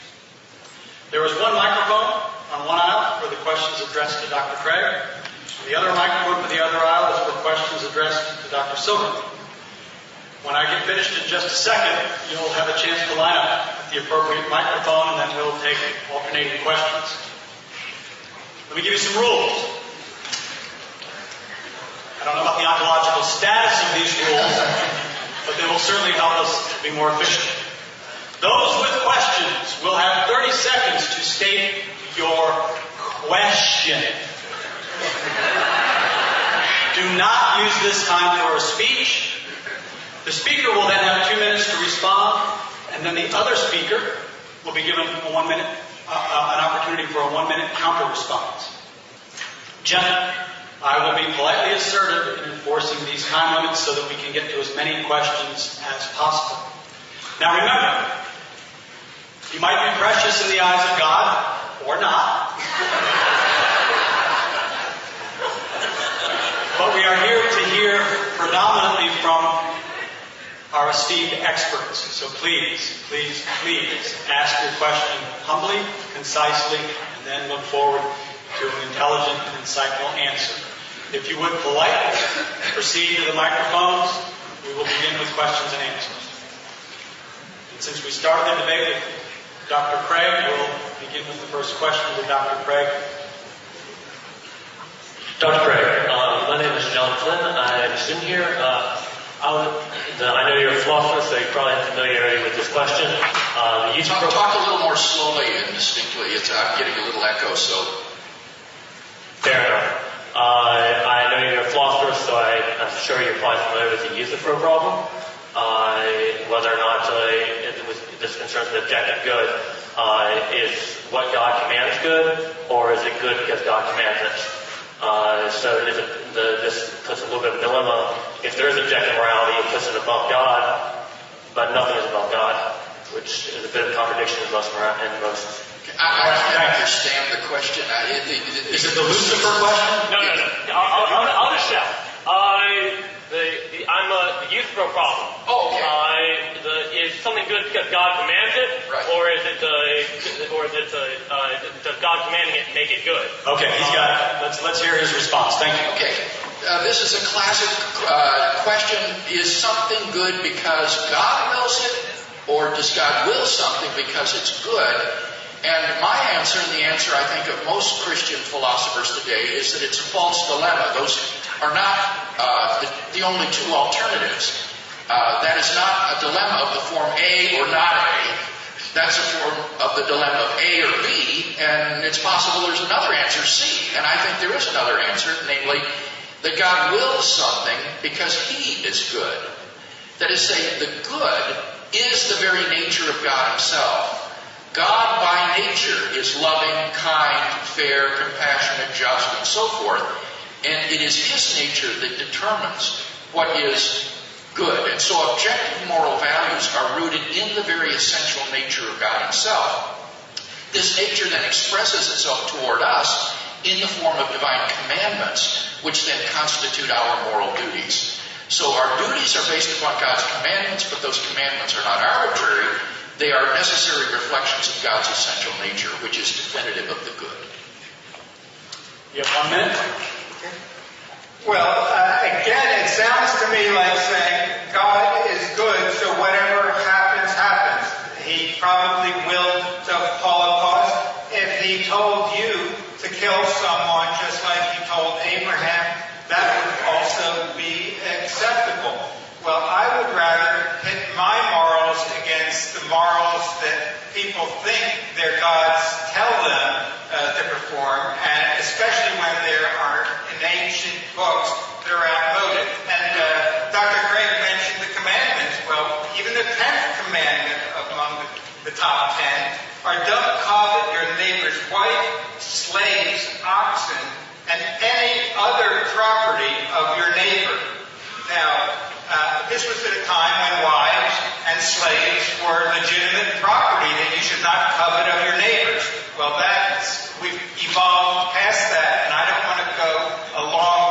supposed God's commandments of that sort.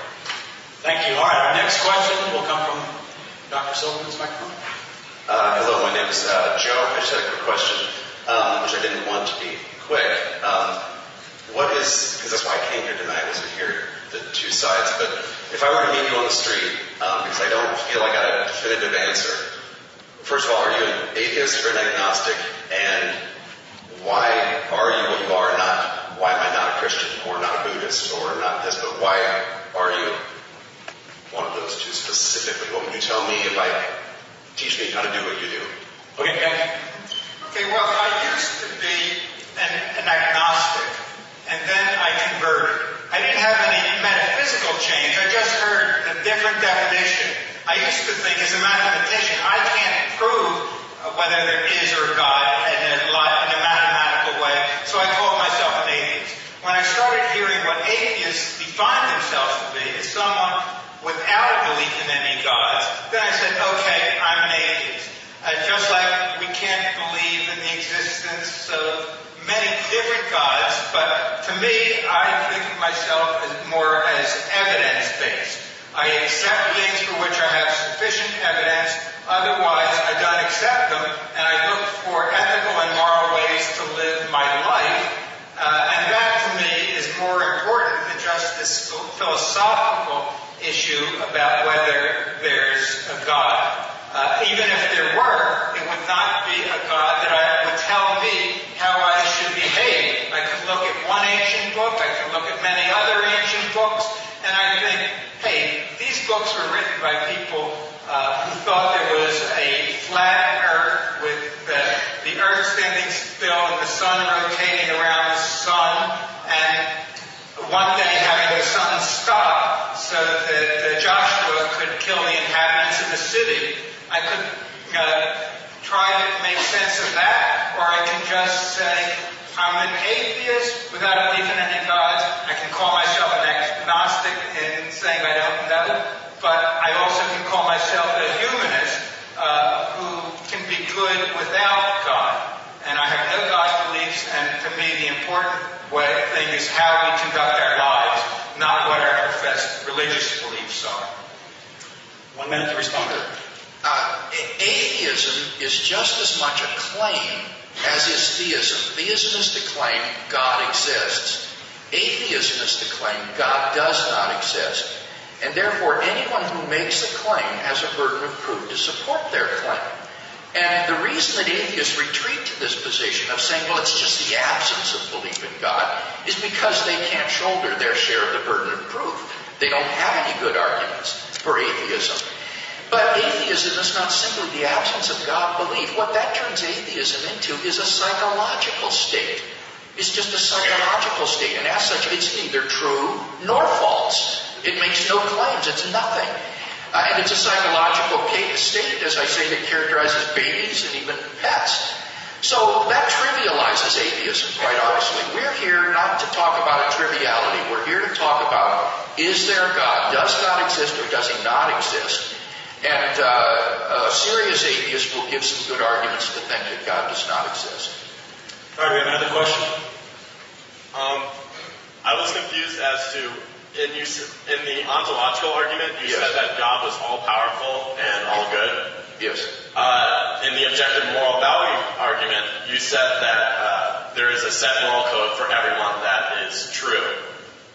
Well, I didn't say that. What I said was that if God does not exist, then objective moral values do not exist. So if objective moral values exist, which are truths that everyone agrees with, like killing is wrong. No, they're not truths that everyone might agree with. As I said, to say they're objective means that they are valid and binding independently of whether anybody believes in them or not. If the Holocaust is objectively wrong, then it would still be wrong, even if the Nazis won World War II and brainwashed or exterminated everybody who disagreed with them so that everybody thought the Holocaust was good. That's what I mean by objective. It's independent of what people think. So slavery in the Bible. Okay, wait a minute. We can't get into that kind of format where it's a dialogue. Okay. Well, I interrupted him, so let him just ask his question then, and I'll give an answer. All right, so slavery in the Bible is said to be acceptable. Slavery currently is no longer acceptable. It's seen as a objectively morally wrong thing to do. So, if objective moral values can change, would they not be constant, and therefore God not all powerful because He cannot create? Not at all. You see, as I explained in the debate, this is an attack not upon God as the foundation for objective morality. It doesn't challenge either of the two premises in the argument. This is an attack upon biblical inerrancy. It's saying the ancient Israelites got it wrong when they thought that slavery was something commanded by God, that somehow they thought this was God's command and it really wasn't or something. And that's not the subject of the debate tonight. Now, there have been a lot of things written about slavery in ancient Israel, how different it was from slavery in the American South. It almost deserves a different word. It was an economic stratum in those days. It was not something that was involuntary. It wasn't like what happened in the American South. But in any case, that's all irrelevant. And I don't want to go down those rabbit trails because it doesn't have any impact upon either premise in the moral argument. That if God doesn't exist, there are no objective moral values. Dr. Silverman agrees with that. But secondly, there are objective moral values. If you think slavery is really objectively wrong, then you agree with that second premise.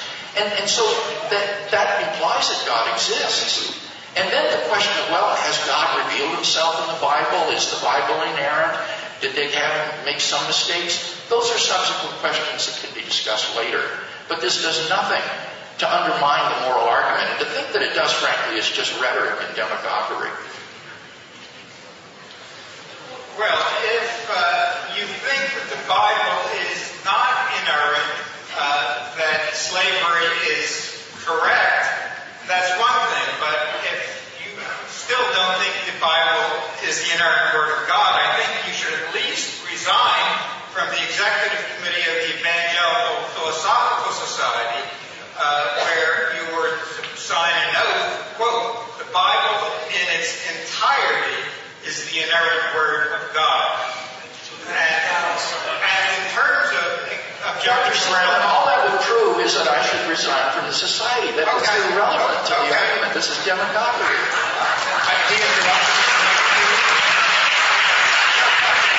I'm wondering if you kind of hedged on whether the Bible is in the inerrant Word of God, because you're claiming there is some sort of objective morality. And what I said is, if there is, we don't know what it is. It would be nothing more than an existence proof. And I'm looking for the best ways to conduct our lives, not going by ancient text with an inerrant word. All right, over here. So I have a question. I was hearing you make a statement saying that the lack of evidence for Christians have a lot to do with the fact that you're an atheist, but if you don't necessarily have any evidence yourself that there isn't a God, does that not in fact mean you believe something that's not factual? Well, what I am, another word I can call myself is a functional atheist. I live as if there is no God. Why? Because if there is some, and again, I can't prove 100% certainty that there isn't any God, but if there were a God, I'd be more inclined to go toward a deist God, like some of our founding fathers believed, who created a universe and then retired to deity emeritus. But it really doesn't matter to me if there were such a God or not. Again, it's how we conduct our lives. Do we go by ancient texts or what you believe in your heart that you feel a God wants you to do? And we've had many dangers with many religions where people have harmed human beings because they believe that this is what their God wants them to do, and putting love of a God in front of your love of fellow human beings have created tragedies in all religions. And I think we should be looking for ways to use reason and compassion to see what's best for our fellow human beings, rather than put your faith in some God from some holy text that you think wants you to act in a certain way.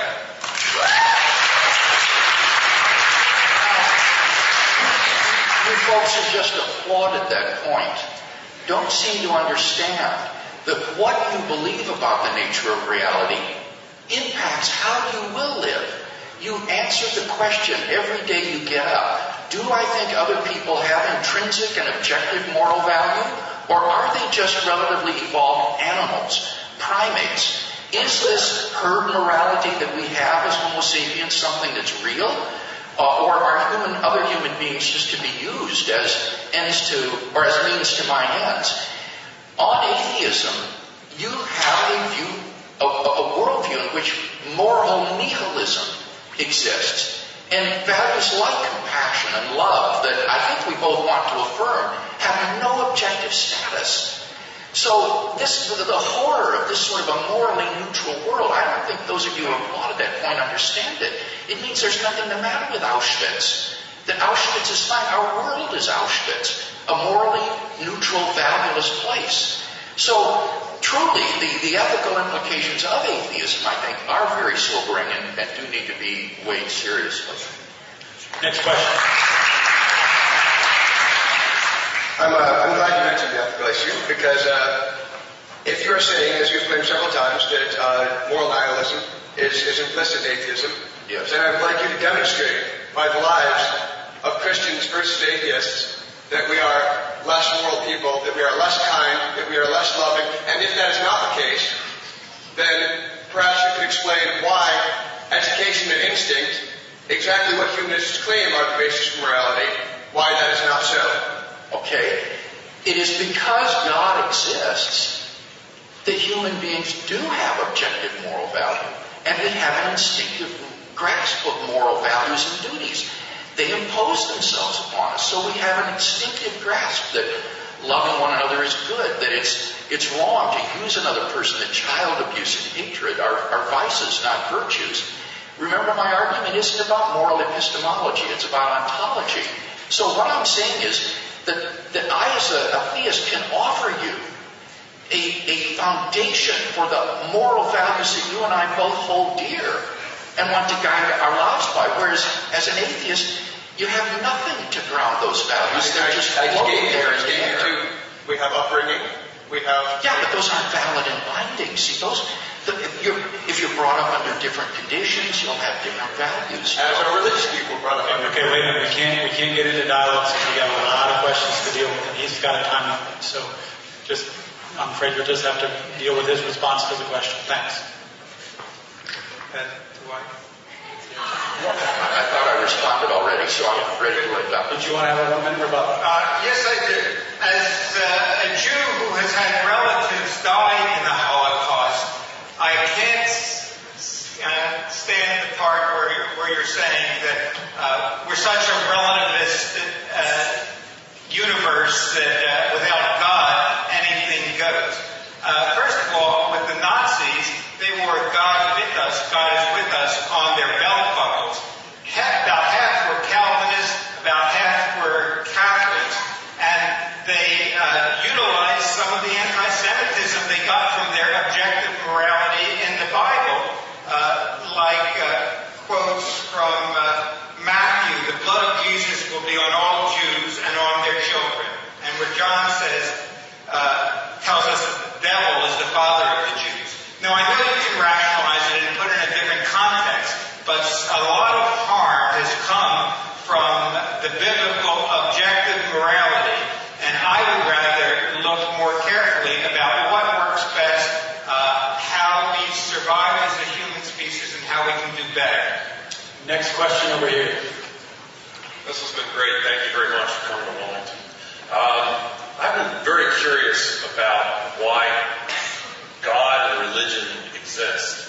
And I've wondered if it's for biological reasons, as herd animals with a need for an alpha over time.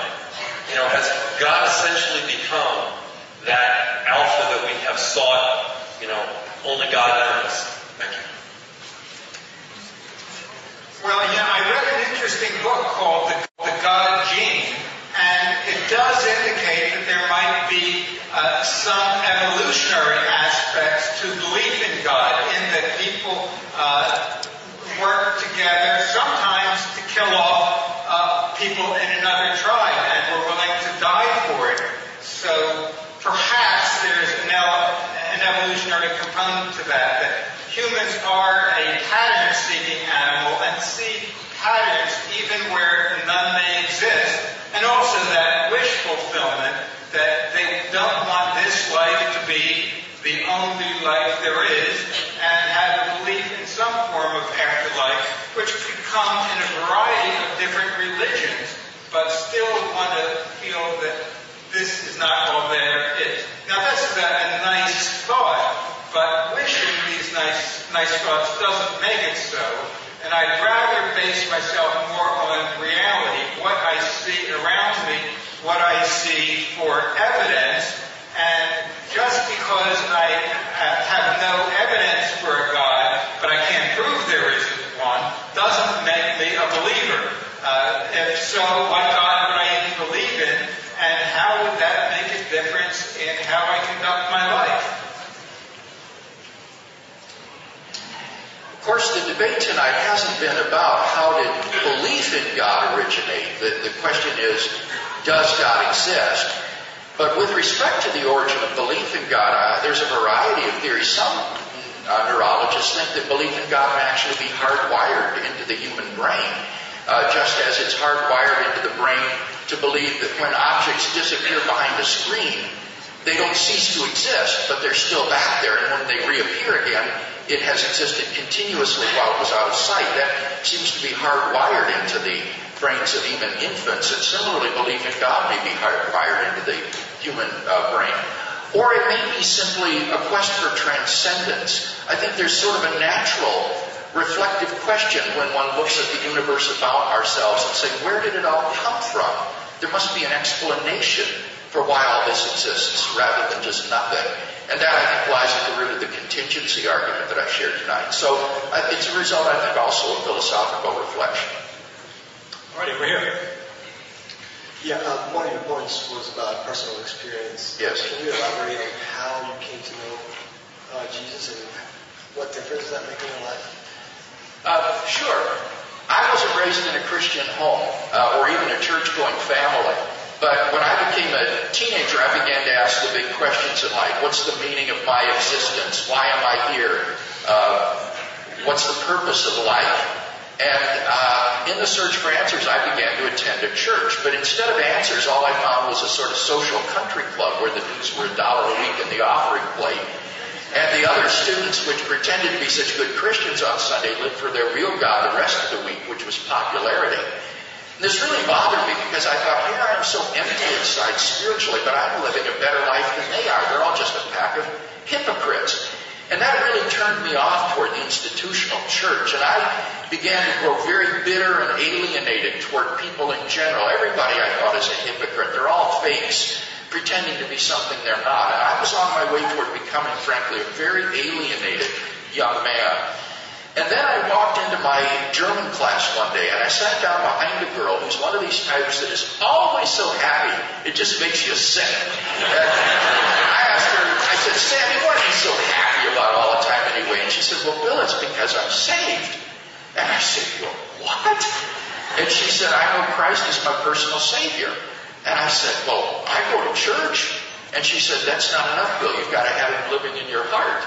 And I said, well, what would you want to do a thing like that for? And she says, because He loves you, Bill.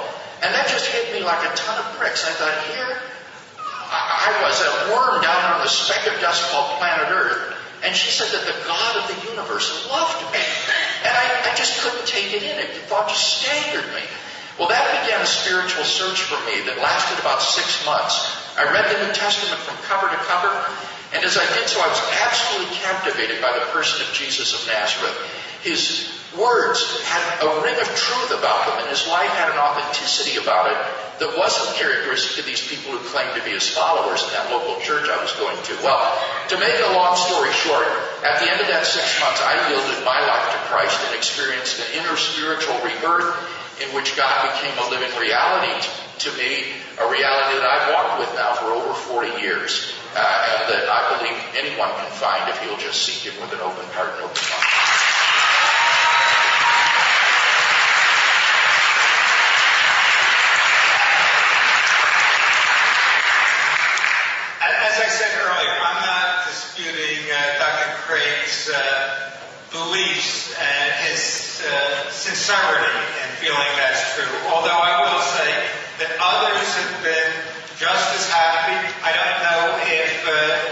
since Dr. McCraig hasn't disputed or proven that Mormonism isn't true, the Joseph Smith story, that means he's willing to accept Mormonism.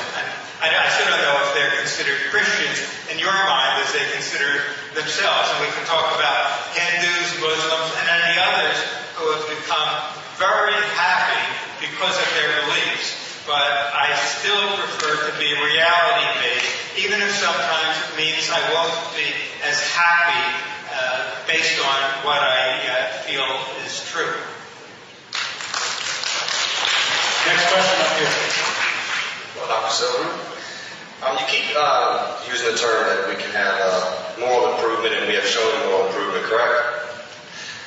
To say moral improvement presupposes an ideal or standard of perfection by which to compare. In other words, you cannot call something an improvement without something greater to compare. What is that standard by which you are judging improvement? Well, when I talk about moral improvement, that's generally the case that, just as I said, within all religions that have survived, if all they wind up doing is killing others, that doesn't work. Like with Christianity, we did have the Crusades.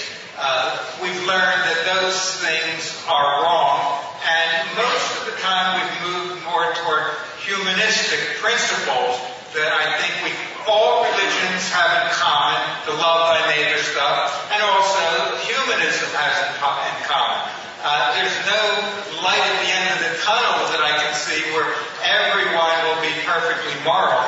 But over time, we learn what works and what doesn't work, what goes wrong. And I know things that I've changed based on more knowledge and experience. For instance, when I was about 15 years old, many years ago, I used to think that gays were a bunch of perverts and child molesters and all. I got to know some, I thought they were decent people, and now I feel comfortable saying they're equal and they should have the same rights that anyone else has. I'm married to my wife Sharon, we're very happy. I think gays should also be able to marry. So that's one way I personally changed in my moral views based on what I've learned. I don't think we should just go by what was written 2,000 years ago about gays, about women, about blacks, or any other group that keep people from behaving in a way that I think we've learned to be more moral based on experience and knowledge of the world. I love this question because it is so philosophically perceptive. Did you hear the questioner's point? To talk about moral improvement as opposed to simply moral change, you need to have an objective standard by which you can say that the present views are better than the older views. Otherwise, all you register is moral change of views, but not moral improvement. So in affirming moral improvement, Dr. Silverman is in effect affirming an objective standard of morality, which his atheism cannot provide. Humanism, which he wants to espouse, is merely faith in the objective value of human beings in an atheistic world. It is whistling in the graveyard, pretending not to notice the darkness, not to notice the impending nihilism that is closing all around you, and trying to have a sort of cheery affirmation of the worth of human beings that was affirmed by traditional Christian views of man, once having let now go of God and let go of any value, or rather any foundation for the affirmation of that intrinsic value of human beings. Let's hear our next question. All right. First, I want to thank y'all for coming, and I think I'm in the wrong lines. This question is actually for Dr. Silverman. But so I apologize for that. But it may be a quick answer. But the question I have is that your point, and I think we can kind of agree on this, is that the moral standard by which we make our laws and such, that's a moral construct. And if it's a moral construct, then why should we subscribe to it? Why do you if you get a parking ticket and you have the choice to tell the cop, well, I was parking for a funeral for whatever reason, why should you not lie to that cop? If you lie to him, you can get out of it. But and that may be a simple answer. we're still going to start with you so that we don't get off on the time. Okay. Oh, okay. I don't think you put the question exactly right, but the question, I think, is nevertheless a good one, in that what you're saying is that if there is no objective moral values, if moral values are just the byproducts of biological and social evolution that have been ingrained to us, then they're not binding upon us. The person who chooses criminal activity isn't really doing anything wrong. He's just flouting the social conventions. And this is especially evident when you have cultures that have different values. By what right or standard can you say that National Socialist Germany was morally wrong in incarcerating Jews, homosexuals, and gypsies and sending them to the gas chambers? Now, why are they wrong and liberal democracies are right? Why was Afrikaner South Africa wrong in perpetuating apartheid rather than just different from the West? These are just social conventions akin to driving on the right side of the road in the United States versus the left side of the road in Britain. And there isn't any right or wrong about that. These are just social conventions. So, as I said, the rapist who flouts the herd morality isn't really doing anything morally wrong. He's just acting unfashionably. And it seems to me that that's an utterly implausible view of moral values. It seems to me that in moral experience, we do apprehend a realm of objective moral values and duties, and any argument that the atheist can run about being skeptical about that realm of objective moral value and duty, I could run a parallel argument about why we should be skeptical about the physical world around us. If we're justified in accepting our sensory intuitions about the physical world of objects around us, it seems to me we're just as justified in believing in the reality of objective moral values and duties on the basis of our moral intuitions. And the question was about why not lie and try to get away with things. When I quoted Abraham Lincoln, when I do good, I feel good. When I do bad, I feel bad. That's in large part why we act as we do. Again, coming back to this objective morality, if there is an objective morality, it's important then to know what it is. Because we have, in my view, only one life to live, and we want to make the best of it here. We're not preparing for an afterlife.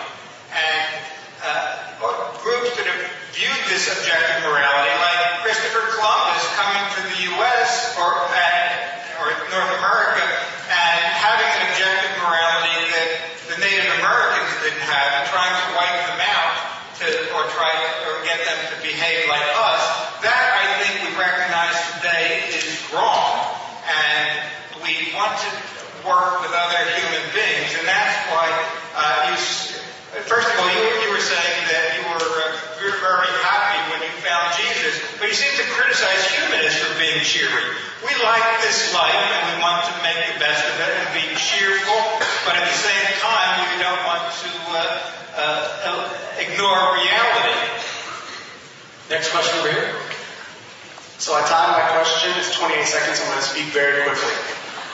Okay, Dr. Silverman, you stated that the belief in a God derives from fear and awe of phenomenons of nature such as thunder and earthquakes and floods. And as a believer in Christ as God, I would say that weather is not as important to me as consistent morality. So my question is about your definition of morality, which is human created in order to maintain a civil society subject to change because society is evolving. So if that's true, do you believe that it is possible for components of morality, such as murder, rape, and incest, that could be subject to change one day, or are there some components of morality that are indeed constant and absolutely unchangeable? In terms of rape and incest, I can't really think of a time that would or should be considered acceptable. Perhaps we're hardwired for that. We've survived. There were probably humanoids prior to us that felt rape is okay and murder is okay. Well, for obvious reasons, their genes died out. So I think we're the product of better genes than existed a couple 100,000 years ago along these lines. And I think we're going generally in the right direction, despite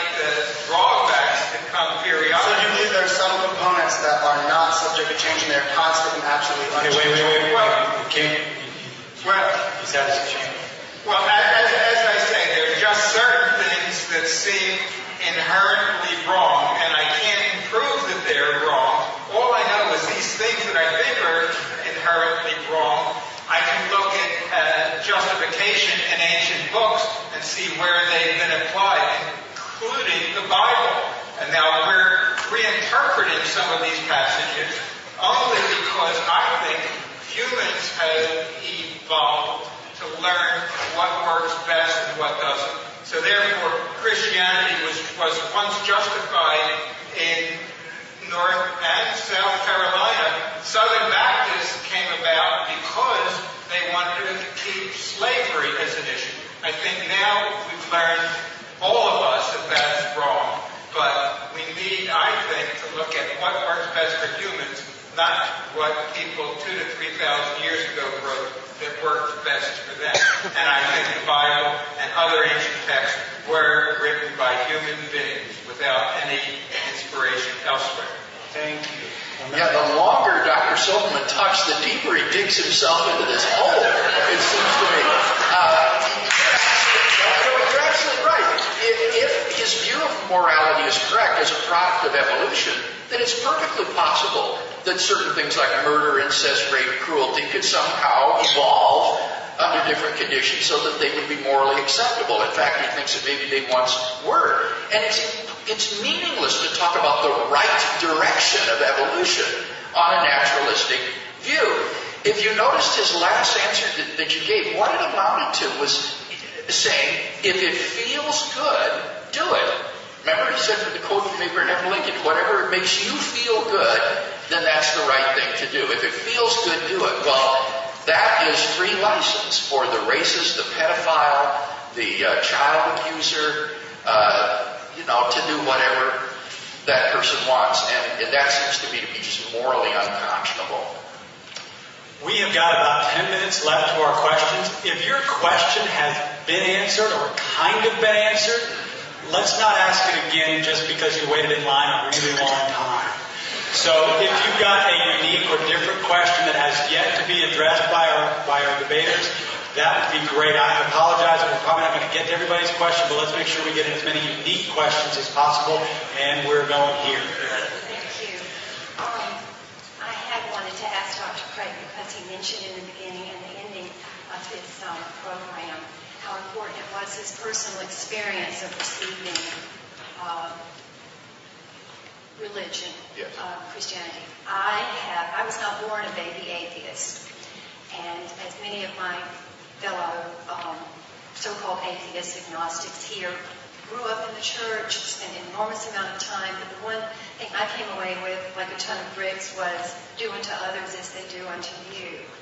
And my question was sort of answered by you already, but if I may ask, the morality issue that you dwelled upon a lot, how in the eons and eons of time that you seem to acknowledge it existed since the Big Bang, right. How did that morality play itself out in any form without us? Without what? Without the humans as we know them now, that, so much of... Well, it would mean that moral values would have certain conditions to them. For example, if any children exist, it would be wrong to torture them. And that's true even if there are no children. Or if a human being exists, he or she should be treated as an end in himself and not as a means to an end. So even in the absence of human beings, there are still these absolute moral values that will involve moral imperatives. Dr. Craig keeps talking about objective morals that apparently he knows, like rape and murder, are wrong. But I'm wondering how he decides these objective morals, because it apparently doesn't come from the Bible, because we can have many quotes that show that what we think today is immoral seemed moral at the time. I just do want to mention one interesting study that was at Yale University in the 1960s, where there was an obedience test. It was known as the Milgram experiment, with the knowledge that I had, still seeking more knowledge and learning how to live life better.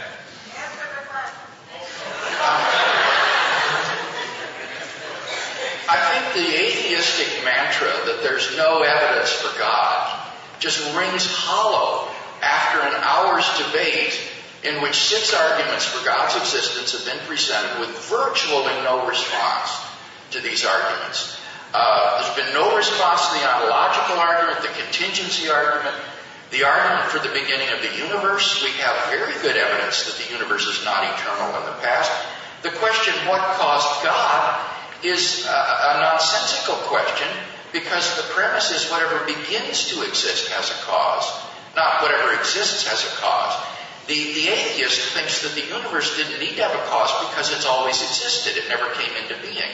But that's been undermined by modern cosmology. The moral argument, again, we've seen that without a transcendent foundation for moral values, we're just lost in relativism. So it seems to me that what Dr. Silverman ought to do tonight is he ought to become a Christian who doesn't believe in biblical inerrancy. That would be a perfectly consistent conclusion for him to draw as a result of tonight's debate, that God exists, that he's revealed himself in Christ, but he's not ready yet to believe in biblical inerrancy. And I would be thrilled if he would make a decision like that tonight, which is what I think the evidence is.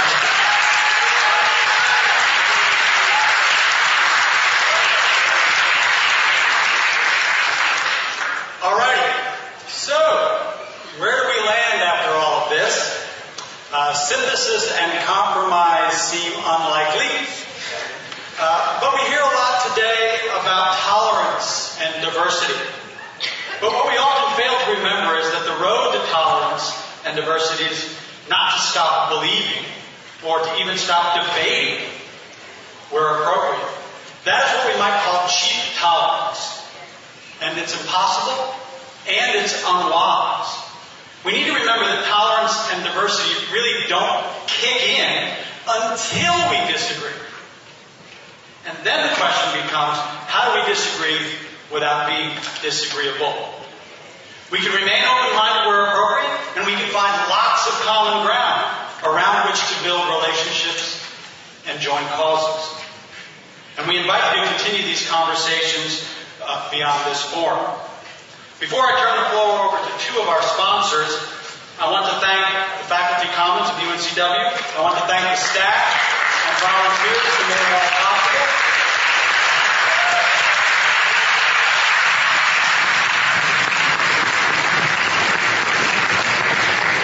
But I think our biggest round of applause tonight, except for our panelists, will be for Brady, our intrepid timekeeper.